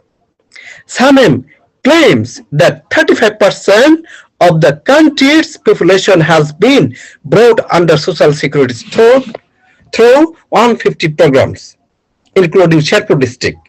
Yet 70% of those eligible for social security assistance do not receive it. That's because 43% of people who don't need assistance are enrolling in the social security program. There is a general lack of social security awareness in Bangladesh, due to which many do not know who is eligible for these benefits. 2.5 to 3% of the country's GDP is spent on social welfare. 1.5 to 2.5% for the poor and vulnerable population only. 65% of the country population is still not covered by the social crisis. Employment should be provided for these people, where private institutions should come forward along with the government. In this case, support can be provided through district direct employment or incentives for the unemployed working population, or social and mental health services should be launched in partnership with government, private institutions and individuals, because during any crisis, and middle class and lower middle class people of the country are the most affected. Although there is a way to overcome the social crisis for the poor people, there is no such system for these two people. They cannot ask anyone for help. In this case, they need to be brought under the social crisis. Social crisis analysis. UNCLE's survey revealed that there is a high rate of suicide among college-going boys and girls. The main reason being their mental health problems. 5 people committed suicide on Facebook Live in 6 months of Corona, which has created the rhythm of normal life in Sherpur district like the rest of the country. Many people cannot bear the states, instability and suffering due to inability to adapt to themselves and others in exceptional life. Family and social crises are adding to the instability. The family and social relationships we lived in time, family roles, various stands, and beginning to change relationships, tensions, neglect, deprivation, deception, and the pain of not having constantly confronting us. We want to be successful in all areas. We want to be successful in all areas, but we are far from being satisfied with what we have instead of success. As a result, depression. loneliness, and isolation were working for us. Many of us have to live alone for various reasons. Again, although not alone, the sense of isolation works in me for psychological reasons. It's not that I'm isolated and living somewhere alone. I'm among all, but I'm alone. No one's company can take my loneliness. To others, it may seem that the person is fine, but he's alone among all. I cannot be taught that there is no end to sorrow in life. One cannot be restless over stiflers without confining oneself to one place, working, not keeping oneself from danger and uncertainty, not having proper direction to reach to goal. Now, in the age of globalization, we have to accept many things easily. I may have to be alone for whatever reasons. As this is a reality, we have to create the mentality that even if we are physically alone, we do not have to be mentally alone. Loneliness and loneliness can become a constant companion in our lives. Preparation is needed to deal with it. I'm not alone. I have to make up my mind this way. There are many people and things around me that I can cling to. We live through work. We have to create a world within yourself where you can be fine even without the people close to you. You can be good as yourself. You can associate yourself with various voluntary organizations to get rid of your depressions and loneliness. It is more applicable in elderly people because our service system is insufficient from them. Hassan, you can conclude. I think you are reading this entire text, no? One minute, Yeah, sir. 1 minute. Characteristics of social crisis.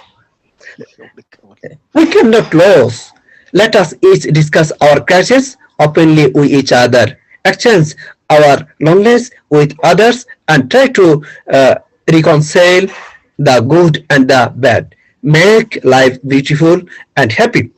The presence of various types of crisis can be observed in every society, but any crisis is not identified as a social crisis. Reason: the problem of poverty is an unwanted social crisis, which people neither desire nor like.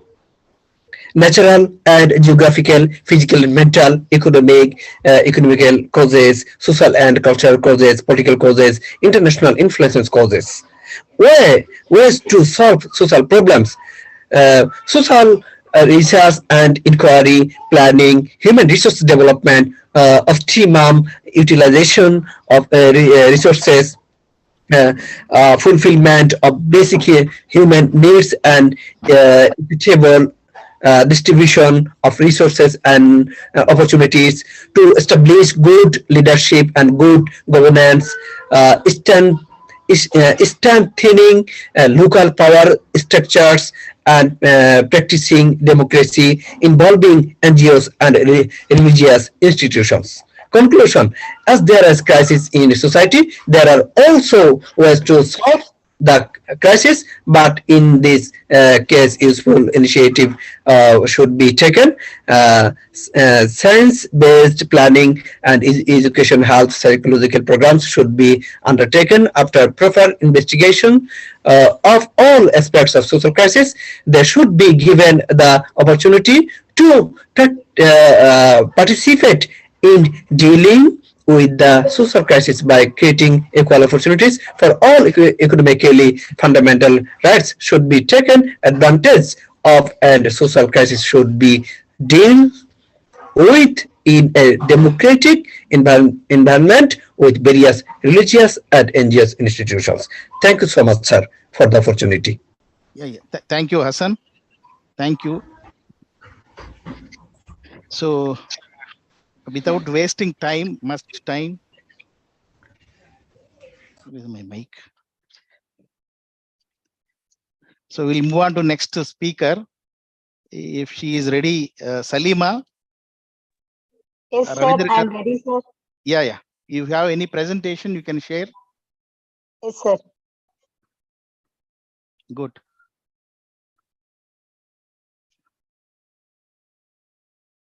Maybe you are doing from your mobile. Is it possible to share your screen? Yeah, okay. Yes, sir. Good. Yeah, good. You people best users of technology, can do anything with with your hands. Go ahead. Yes, sir. Good afternoon to one and all. I am G. Salima, studying second BSc MTCS SPW degree and PG college. Today I am discussing about traditional knowledge and sustainable living. Traditional knowledge. What is mean traditional knowledge? Traditional knowledge means the knowledge possessed by indigenous people and communities in one or more societies and in one or more pattern, but not reserved to art. And is the knowledge to protect of plant varieties, handicrafts, designs, and literature. It is a knowledge of innovations and practices around the world, developed from experience gained over centuries. It is traditional knowledge is transmitted orally from generation to generation. Let us discuss about components of traditional knowledge. Here are some of the components of traditional knowledge. Soil and water management systems, traditional water management systems, traditional forest water management systems, and soil fertility management, organic manuring, and finally traditional food and beverages. Let us move on to importance of traditional knowledge. For indigenous people and tribal communities, the main purpose is to protect their traditional knowledge and the focal point on justice, and to protect and safeguard their traditions. In the globalized world, traditional knowledge somehow gained special importance in the past few years, which have seen an outburst in the demand for herbal medicines. These herbal and traditional method for making these medicines is taking an important part in human health. So traditional knowledge plays an important role in human health. Important characteristics of traditional knowledge. Okay, traditional knowledge is transmitted from generation to generations, and it is orally for generations from person to person also, and is being considered by the communities as a gift of God and not as private property. And it is usually impossible to identify the original creator of the information. And it is learned through continuous observation, experience, and practice. And traditional knowledge is associated with the biological researches also. And what is mean by, let us move on to sustainable living. What is sustainable living? It means understanding how our lifestyle choices impact the world around us and finding ways for everyone to better and lighter. Examples of sustainable living. Here are some examples like recycling, save energy, compost, washing and cleaning. These are examples of sustainable living. How we live sustainable process. Sorry. Next, move on to traditional pillars of sustainability. Here are three pillars: economic viability, environmental protection, and social equity. These are the three pillars of sustainability. This is the here is the graph. Graph represents the three pillars of traditional sustainability. And finally, we discuss about advantages of sustainable living. It reduces waste and the use of non-renewable resources, and it guarantee a health and livable future for all, and it prevent water scarcity and loss of bio. It promote a circular economy also, and it preserve natural resources and lead to less pollution. Finally, thank you, sir, for giving this opportunity. Yeah, thank you, Salima. Made it very quick. So, judges, what do we don't allow now. So any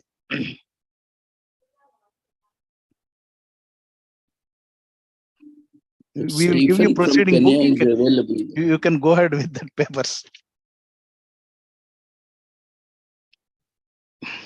So we just had Bangladesh. So you want to go to Kenya? So is Stephen available now? Okay. Yes, sir. Okay, then behind us. Then let us finish these girls. They are also virtual. Ravindra Garu. Ravindra Yes, sir. Garu. We will complete these girls from SPW college. Acha, okay. Okay, then let Stephen take over. Okay.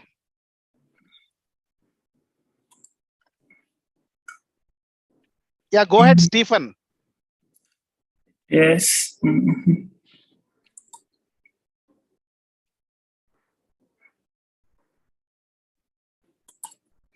You can start your presentation and video.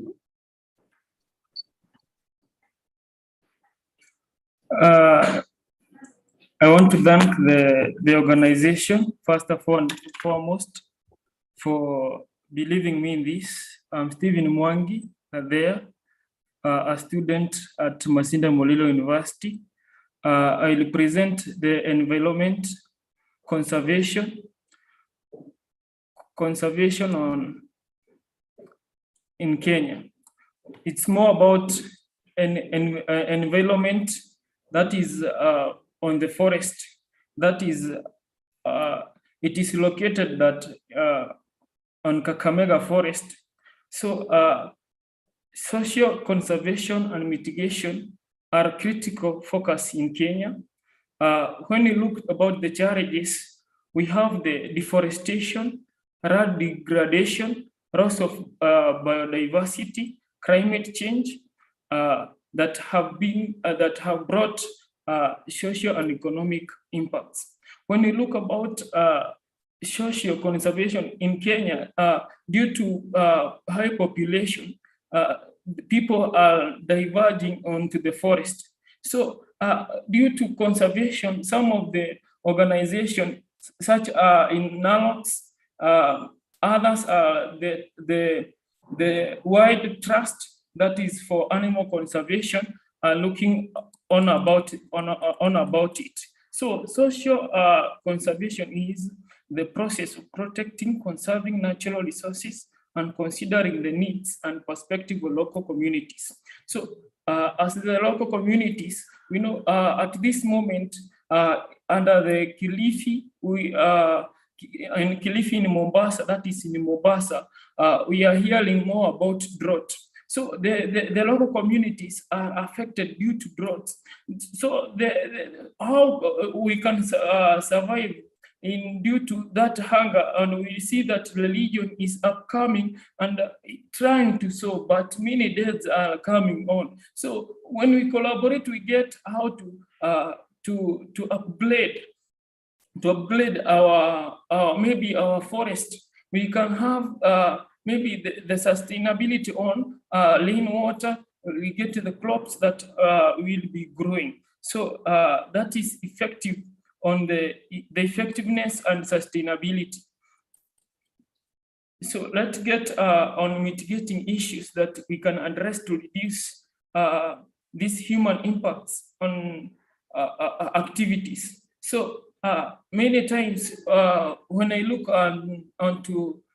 onto our country, more on people in low status, social status is low. So maybe people go to forest and get some charcoals, others for selling woods, and others for settlements. So we can have mitigation so as to get, and United Nations is also mitigating for gender on females, not using for kerosene for upgrading for our own conservation. So that's one of the mitigation that we have in Kenya. So we can reduce this into greenhouse gas emissions using renewable energy, use of practices. We can have focused building resilience to impacts of climate change, such as to increase the droughts, floods, storms. So we have implemented social conservation and mitigation environmental issues. Such we have reforestation program that is in Nalok, and the social action that is taking there due to we have the mobilization of people, registering them, and we have the collaboration and empowering people on about on planting trees to plant and maybe everyone to come up with trees on the nurseries, and we have come up with a cloud that we have the seeds that we are provided by the government. So we can have the sustainability in the forest management. For example, in Kenya forest, the government has established the wildlife conservation and protecting areas, that we have important habitats for endangering species and promoting ecosystems and economic development in the local communities. So NGOs that have come up with collaboration and partnership so as to help us in maybe assisting us with the seeds, assisting like United Nations, so and other civil societies that have registered to help us in mitigation and development. This organization work in the communities to enhance sustainable livelihoods, promote conservation, and mitigate negative impacts in Kenya change. So what I would like to say in conclusion, that social conservation and mitigation in environment issues are critical areas to focus in Kenya. When we look about the communities, we are implementing sustainable resources for practice and to protect natural resources, and also protect economic development and improving the well-being. All because the factors that we are here that to improve the livelihood of our people. And we know that the worthiness of human being is to increase and to assist each other. Thank you very much.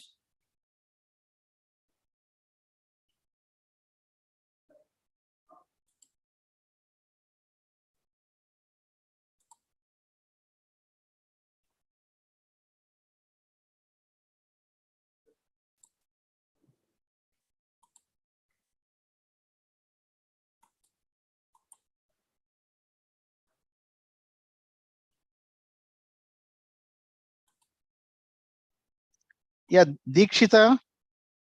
Yes. Are you available? Yes.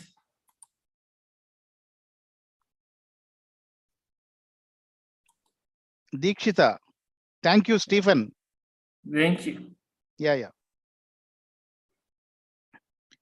Dikshita or Shravani?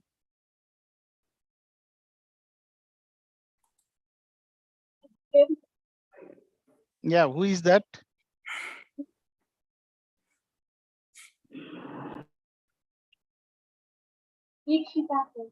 Yeah, okay. Share your screen, Ma.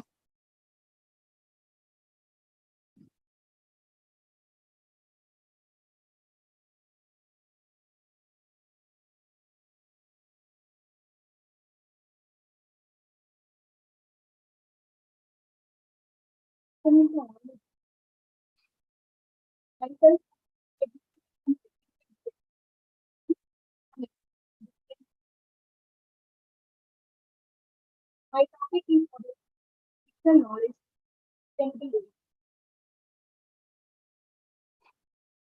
Introduction of my topic. Traditional knowledge can make significant contribution to sustainable development.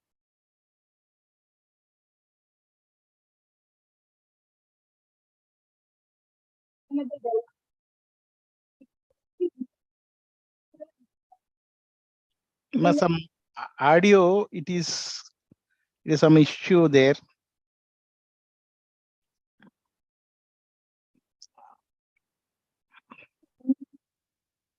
It is there, but not clear. Yes, image and everything is fine. Audio is also there. Try Amma once again.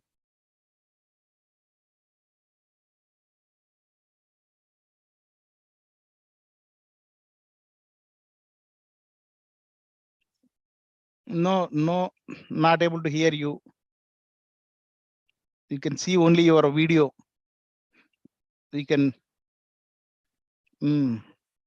ఒకసారి అది ఆ speaker wire ఒకసారి తీసి పెట్టమ్మా.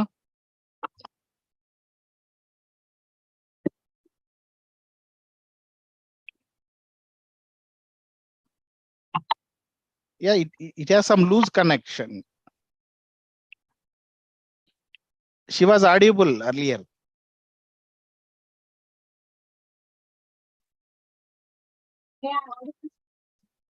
Yeah, okay.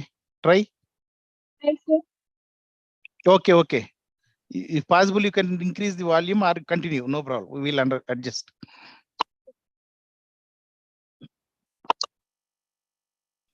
My topic is knowledge. Introduction of my topic. Traditional knowledge can make it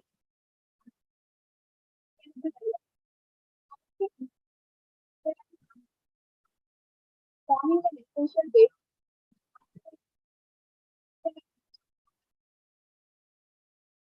Traditional knowledge is the knowledge indigenous local community. అక్కడ microphone మీకు దగ్గర ఉందా? మైక్రోఫోన్ లాంటిది మీరు మాట్లాడుతున్నారు, మీకు బాగా వినిపిస్తుంది మేము మాట్లాడేది, కానీ మైక్రోఫోన్ ఏదైనా మీకు ఉందా? స్పీకర్, ఇయర్ ఫోన్స్ కాకుండా speaker.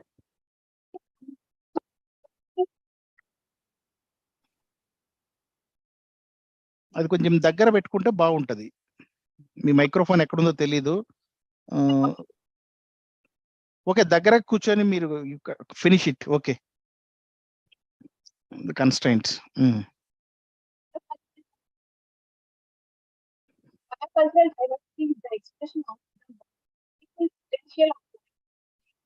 Sport gives fertility and resilience to the planet, our home, and sustains the lives that sustain us. It's a precious gift to be cherished and nurtured for the future of all life as included. This is the picture related to biocultural diversity. On a global scale, the primary input is biocultural diversity. Is the fundamental.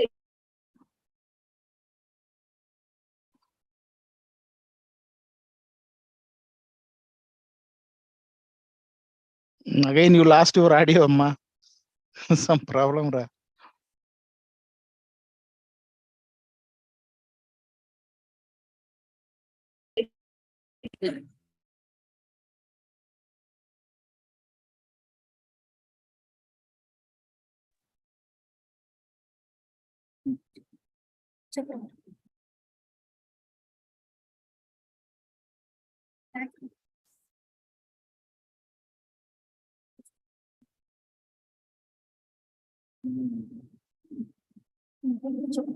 And next topic is about health. Good. Very good. Continue. Yes, sir. You want, you can start from beginning also. Start from the beginning. Okay, sir. Better.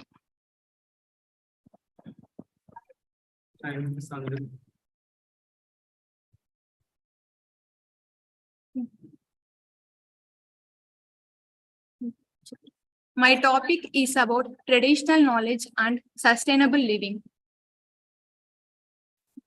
Introduction of my topic is traditional knowledge can make a significant contribution to sustainable development.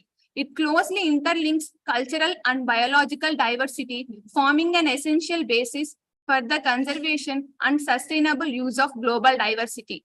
Traditional knowledge is the knowledge, innovations, and practices of indigenous and local communities around the world. Biocultural diversity. Biocultural diversity is the expression of the bountiful potential of life on Earth. It's what gives vitality and resilience to this planet, our home, and sustains the life systems that sustain us. It's a precious gift to be cherished and nurtured for the future of all life, us included. This is the picture related to biocultural diversity.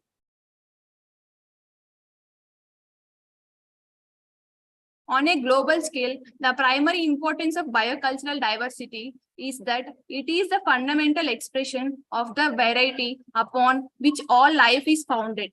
Conceptually, biocultural diversity bridges the divide between disciplines in the social sciences that focus on human creativity and behavior, and those in the natural sciences that focus on the evolutionary fecundity of the non-human world. And the next theme is health. According to World Health Organization, health is both a resource for as well as an outcome of sustainable development. The goals of sustainable development cannot be achieved when there is a high prevalence of debilitating illness and poverty, and the health of a population cannot be maintained without a responsive health system and a healthy environment. This is the picture related to modern system versus traditional systems. In modern systems, they use chemicals which are harmful to our body. In traditional systems, they use natural products with that no side effects are there. And benefits derived from the use of genetic resources may include the sharing of the results of research and development carried out on genetic resources, the transfer of technologies which make use of those resources, and participation in biotechnological research activities. Benefits may also be monetary when products based on genetic resources. And sustainable development. Traditional ecological knowledge is born of a long intimacy and attentiveness to one's lands. It is rational and reliable knowledge that occurs wherever people are materially and spiritually integrated into their landscape. However, there are different views and perspectives on the ways traditional knowledge should be integrated into development programs. These range from a romantic view to a utilitarian and to a pluralistic perspective. The romantic advocates often take a position that all traditional knowledge practitioners are knowledgeable and logical, and all elements of tradition are sound and relevant. And traditional knowledge. Traditional knowledge is knowledge, know-how, skills, and practices that are developed, sustained, and passed on from generation to generation within a community, often forming part of its cultural or spiritual identity. These are the pictures related to protection and management of traditional knowledge. Traditional knowledge is breakdown into two keys: defensive protection and positive protection. Defensive protection refers to a set of strategies to ensure that third parties do not gain illegitimate or unfounded IP rights over traditional knowledge. And positive protection. Positive protection, in that two aspects of positive protection of traditional knowledge by IP rights are being explored, preventing unauthorized use and active exploitation of traditional knowledge by the originating community itself.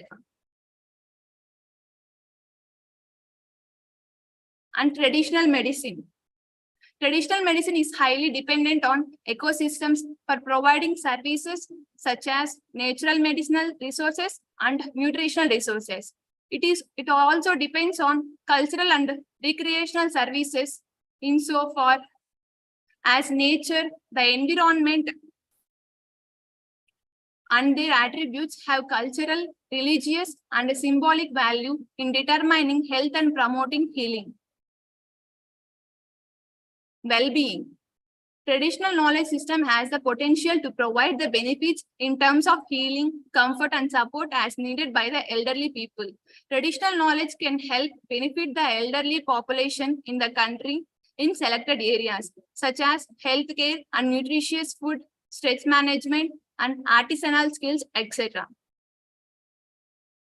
And the conclusion of my topic is, while a development approach involving traditional knowledge can be an endogenous model based on the principles of social learning, exchange between various cultures is also important for the dynamic growth of such knowledge systems. Designing and implementing culturally appropriate pedagogy and their integration into formal and informal learning processes are therefore part of this process. Thank you, sir, for giving this opportunity. Thank you. Once again, sir. Thank you, Ma. Dikshita, that is Dikshita from Padmavati College. Shravani is there. Private Limited, एक कदम आगे. The Bluetooth. Your friends are there? Yes, Please, sir. Shravani, I'm Shruti. ready, sir. Yeah, okay.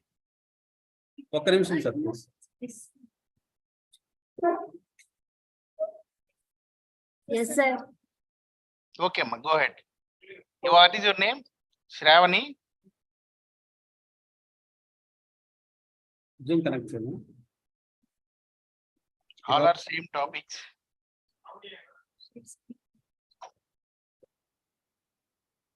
What is your name, ma'am? Ravani, sir. Okay, go ahead. Good afternoon, sir. Welcome to all my dignitaries.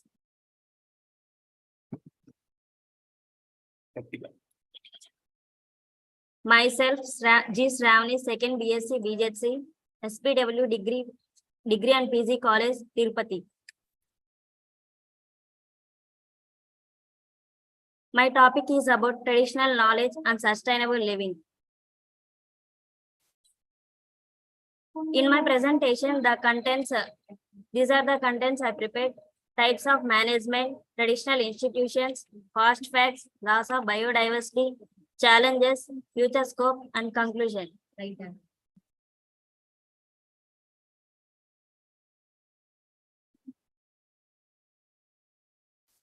Introduction is local values, institutions, and knowledge have enabled the people to understand the happenings and changes in the environment. Local perceptions and knowledge provide a crucial foundation for community-based climate change adaptation measures and natural resource conservation. This presentation is specially focused on assessment of opportunities and challenges of traditional knowledge and institutions for community sustainable climate change adaptation. Types of management. First one is natural and cultural resource management. Traditional knowledge plays a role in awareness creation in the community to manage their day-to-day activities. These practices help to build landscape and livelihood sustainability of the community, even in extreme cases of climate variability and environmental changes. This PEEC shows the management of natural resources. Second one is land management. Land management is the process of managing the use and development of land resources. Land use management focuses in particular on land and on the way land is used for production and conservation. Many communities in Ethiopia are accustomed to own different landscape management practices. This PEEC shows the land management. And the third one is forest management. In South and Southwest Ethiopia, forests are managed by local knowledge systems to sustain livelihood in forest. Coffee, different species, honey, bamboo, timber, civet cat, and so on. Traditional knowledge in some cases would also help to guide scientific experiment. In northern Ethiopia, farmers are accustomed to tap bee papyrifera trees in two opposite directions, east and west directions. This pic shows the forest management. Now let's know about traditional institutions and climate change adaptation. Traditional knowledge and institutions are interlinked to each other. Communities pass their traditional knowledge through traditional institutions to act on such knowledge to maintain the interest, rules and regulations and natural resources management. Traditional knowledge can contribute to solving serious global problems through practices such as local conservation, sustainable use of plants and animals, and addressing such as climate change, desertification, and water quality. Fast facts. Traditional medicines are based on traditional knowledge, and in many countries, 80% of the population continue to rely on traditional medicines for primary health care. Traditional medicine adopted by other countries is often called complementary medicine.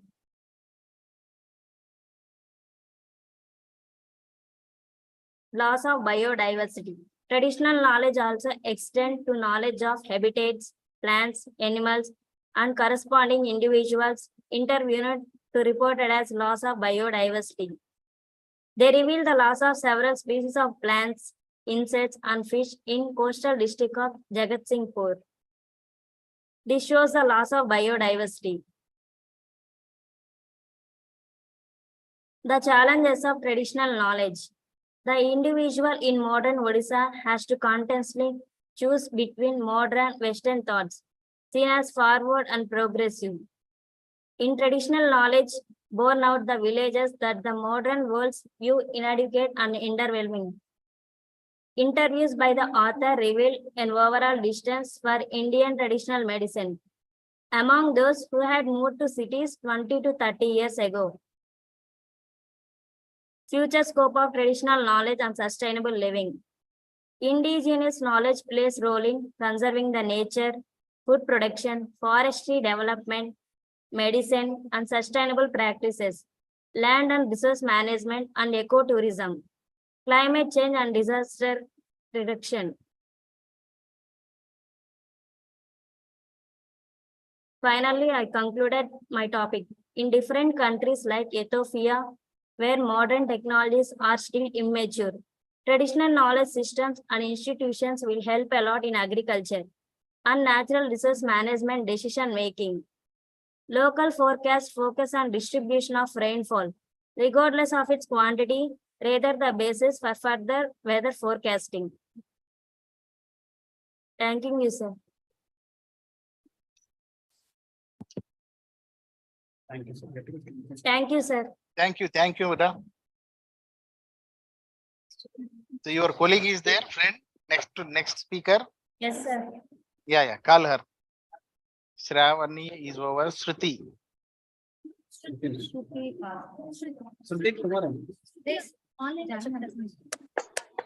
Good afternoon, sir.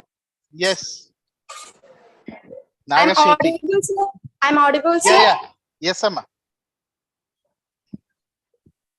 Sir, here. Yeah, you are audible. Share your screen and continue. Sir, yes, sir.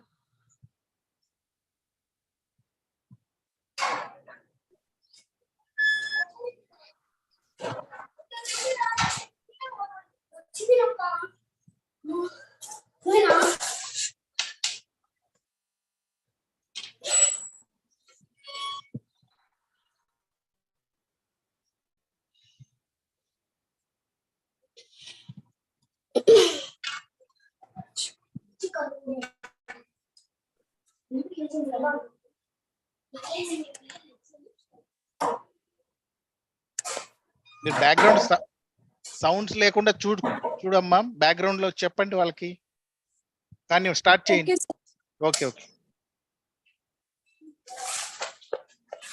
Sir, now I am audible, sir. Yeah, you are audible. Go ahead. Okay, sir. This is P. Nagashruti. Good evening to everyone. This is P. Nagashruti from 2nd BSc MPC. Now my topic is traditional knowledge system in socio-economic development.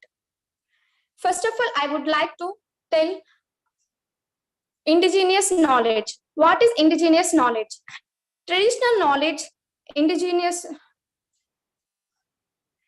There are two basic reasons why indigenous knowledge is important.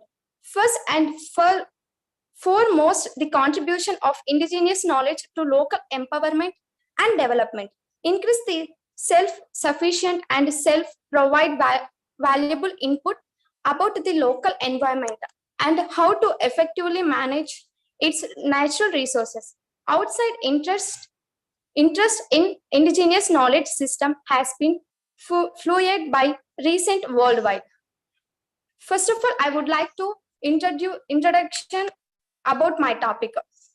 Indigenous knowledge provides the basis for problem solving strategies for local communities, especially the poor. It is indigenous knowledge that makes people generate comparative advantages in social and economic development, and certain skill for economic production are present in one community and not in others. Therefore, indigenous knowledge grows and sustains itself in the society from one generation to the next generation and has given rise in socio-economic development between two nations. Then I would like to develop in rural areas because these are very useful for rural areas people. In African, traditional agriculture is seen as an indigenous agricultural system that has developed over time with cropping patterns based on agricultural knowledge system expressed in the local language. We would be in dynamic equilibrium with the environment, influenced by innovation emerging from within the system as well as those adopted from other indigenous systems and the national and international agricultural systems. Why indigenous is important in our daily life? Indigenous knowledge provides the basis for problem solving strategies for local communities, especially the poor. This indigenous knowledge is very important to poor people who are staying in rural areas. It represents an important component of global knowledge on development issues. IK means indigenous knowledge is an underutilized resources in development process. Understanding IK can increase responsiveness, the cleans. Next, the scope of TK. TK means traditional knowledge.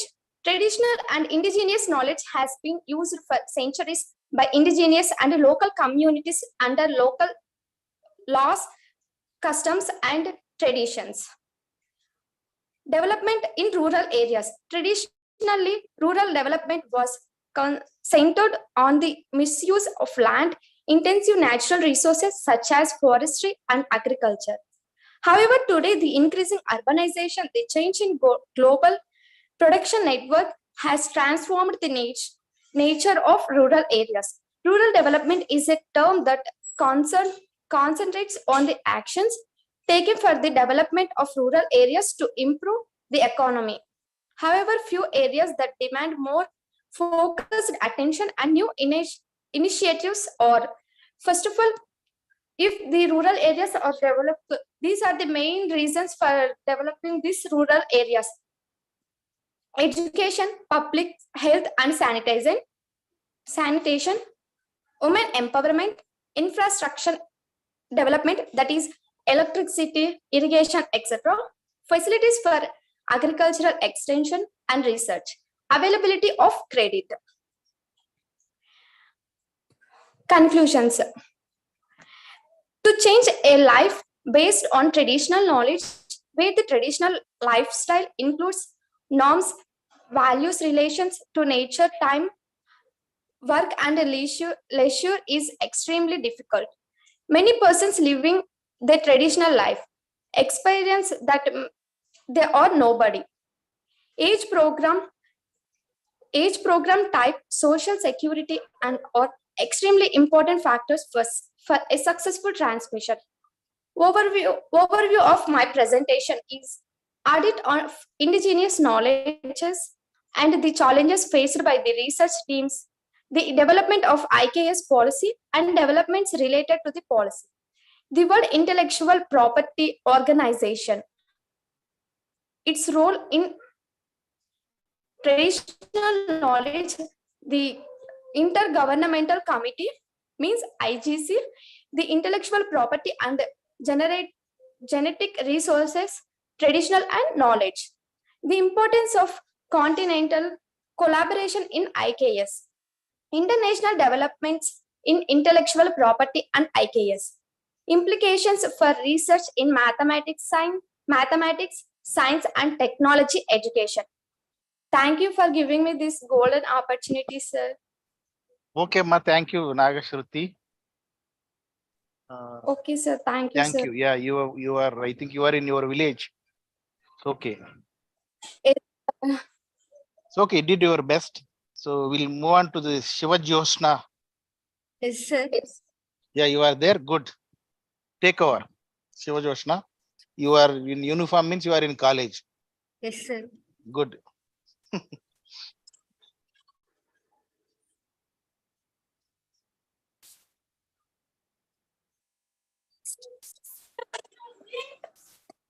Om Namo Venkateshwara. Good afternoon, sir. This is Venkat Shiva Jyotsna, studying second BSc MScs. My topic is global culture and traditions around the world. Now we will discuss about first what is culture. Culture is the combination of a particular society or people's ideas, beliefs, cultural customs, examples, arts, and social behaviors. And what is tradition? A tradition is also deeply ingrained. It relates to a specific activity, event, or behavior that has been repeated over again and again from generation to generation. Now, elements of global culture and traditions around the world. The elements of culture and traditions around the world, they are language, religion, social groups, government, economic activities, culture, region, culture changes, generations. Advantages. What is the advantages? Advantages of global culture and traditions around the world. Culture provides important social and economic benefits, improved learning and health, opportunities to come together with others. Culture enhances our quality of life and increases overall well-being for both individuals, communities, better understanding of foreign values and attitudes, instant access to information from anywhere in the world. Now, disadvantages of culture and traditions around the world. Erosion of local cultures, widening of inequalities, clash of civilizations, ecological impact, the tradition of languages of winner nationalities gradually die out. Globalization brings harmful forms of other cultures. Now, importance of global culture and traditions around the world. Culture is the lifeblood of vibrant society, expressed in many ways. We tell our stories, celebrate, remember the past, entertain ourselves, and imagine the future. Tradition is important because it helps maintain continuity between generations. The development of global culture and traditions can give the opportunities to marginalized and disadvantaged groups. Now, effects of global culture and traditions around the world. The major consequences of globalization have been the transmogrification of traditional religions and belief systems, the beginning of disintegration of the traditional social fabrics and shared norms by consumerism, cyber culture, newfangled religions, and changing work ethics and work rhythms in the whole world. But finally, I conclude that culture is the most important concept in the social sciences. It includes the values, beliefs, behaviors, and material objects that together from people's ways of life. Tradition is important because it helps to maintain continuity between the generations. Westernization has been a part of the modernization process, which is no sense can be regarded as harmful. Each culture has certain traditions that help honor it. They play a huge role in culture's continued evaluation in whole world. The importance of family plays huge role in its culture. Finally, I am saying that our cultures, our traditions Our languages are the foundations upon which we build our identity. So thank you very so much, sir. Thank you for giving this golden opportunity, sir. Okay, Ma. Thank you, Ra. Thank you, sir. Thank you. Thank you. So this is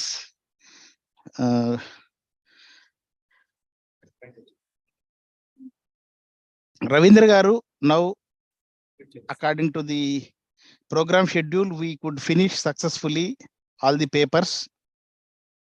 Maybe any question or anything that the participants from virtual or physical. Yeah, friends, feel free to share your feedback or comments, suggestions.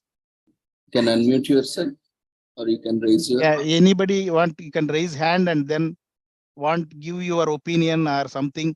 See, actually the conference is tomorrow, the actual conference, due to the excess of papers received from the students, and to encourage them, we took this decision to involve them, give them time, opportunity.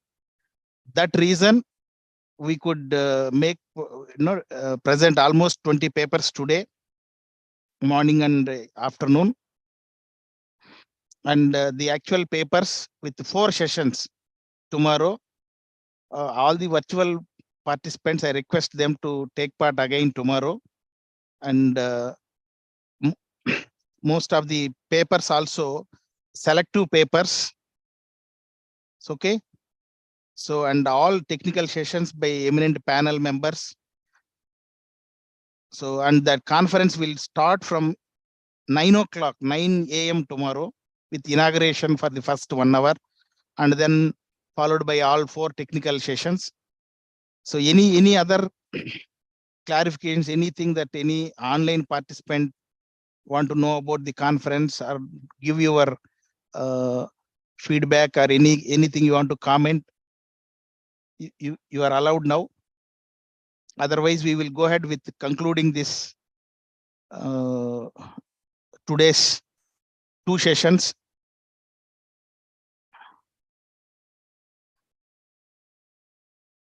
Yes, sir. Yes, sir. No, that's why any online people want to share anything from their side. Yes. So I think Ravindra Garu, it is you take over. Our Krishnaras are told to take over. Yeah, friends, if you have any comments, observations, feel free to share. And unmute yourself. Yes. This madam.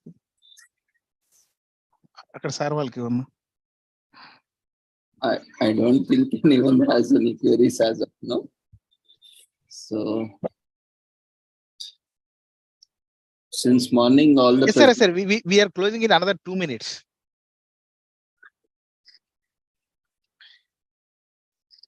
Since morning, all the presenters were performing very well with their presentations.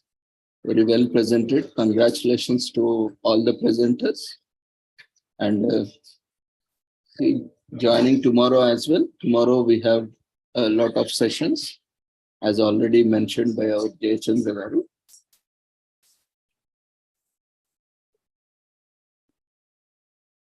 Yes, sir.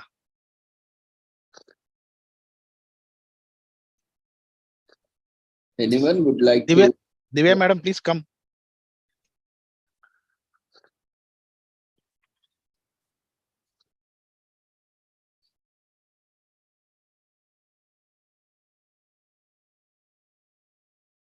Sir, you can witness there are only few limited physical speakers here.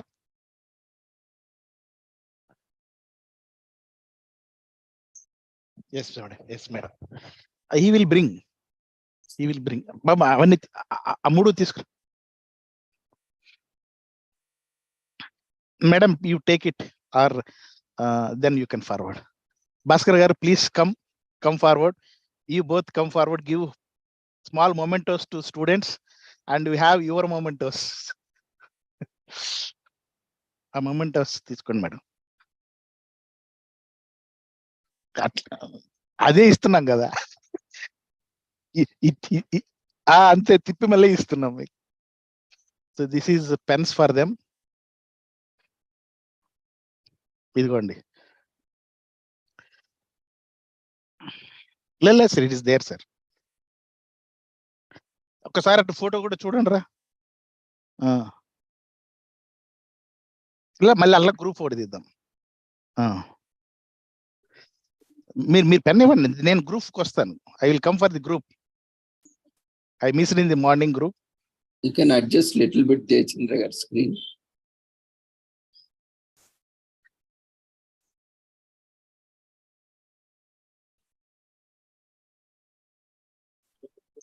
Yeah, that's better.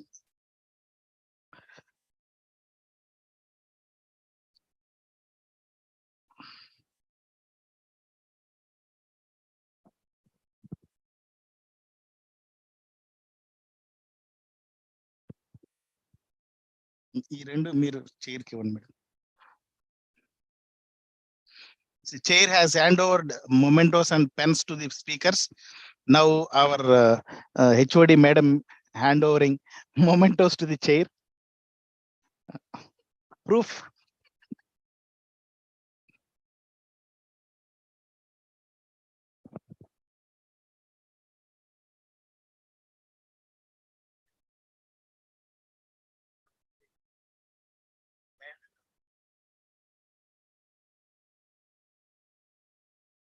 Ramkrishna garu,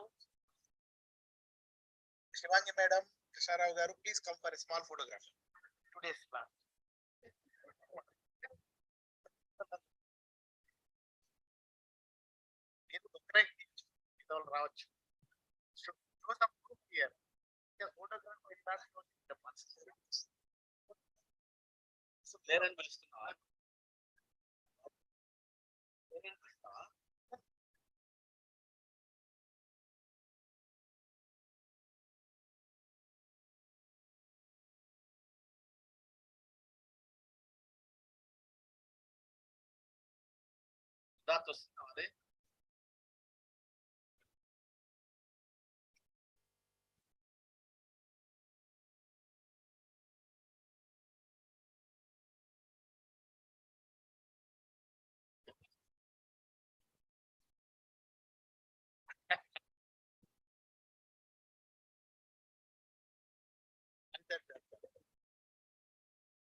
Ravindra garu, we are closing now.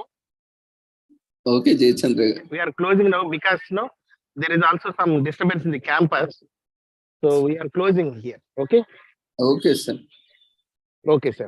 Congratulations. Thank you, sir. Thank you for your. Thank you so much. Bila from Bangladesh.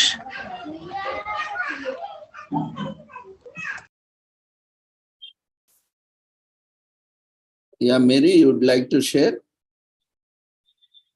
any comments, observations? Sir, actually, I attended only few sessions today. It was very interactive and the students spoke very nicely and presented really well. Congratulations. Tomorrow I join you from morning, sir. Thank you for the opportunity given to me to express my opinion. Thank you very much, sir. Okay, thank you, Mary. Anyone else would like to share your observation, comments? Feel free to share. We are concluding now.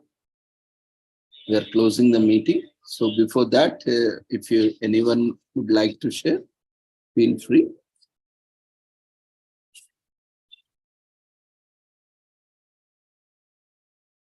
Yeah, Akshayji.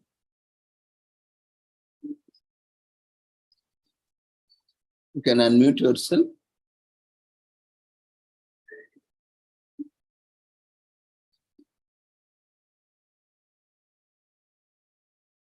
Akshay, you can unmute yourself.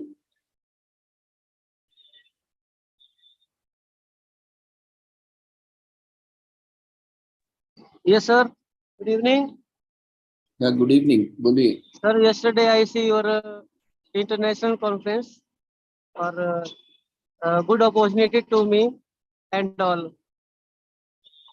Thank you. Thank you. This is today and tomorrow we have national conference on environment. That's why these 2 days we have not conducted and we will resume from Sunday onwards. Tomorrow also you can join from morning 9 to 5. You can also get the certificate for this national conference as well for environment. Good, sir. Thanks. Yeah. Thank you. Anyone else would like to share?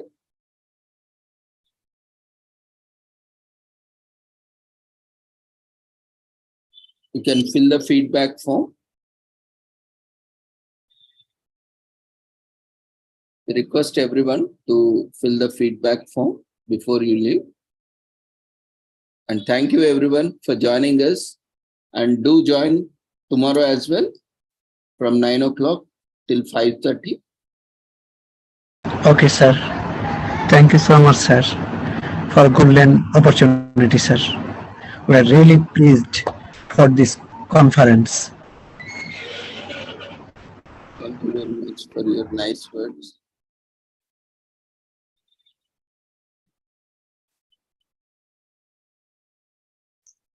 So can I leave? Yeah. Have you filled the feedback form? Can I leave, sir? Have you filled the feedback form? Yeah. Have you filled the feedback form? Okay, sir. Okay. We request everyone to quickly fill up the feedback form before you leave.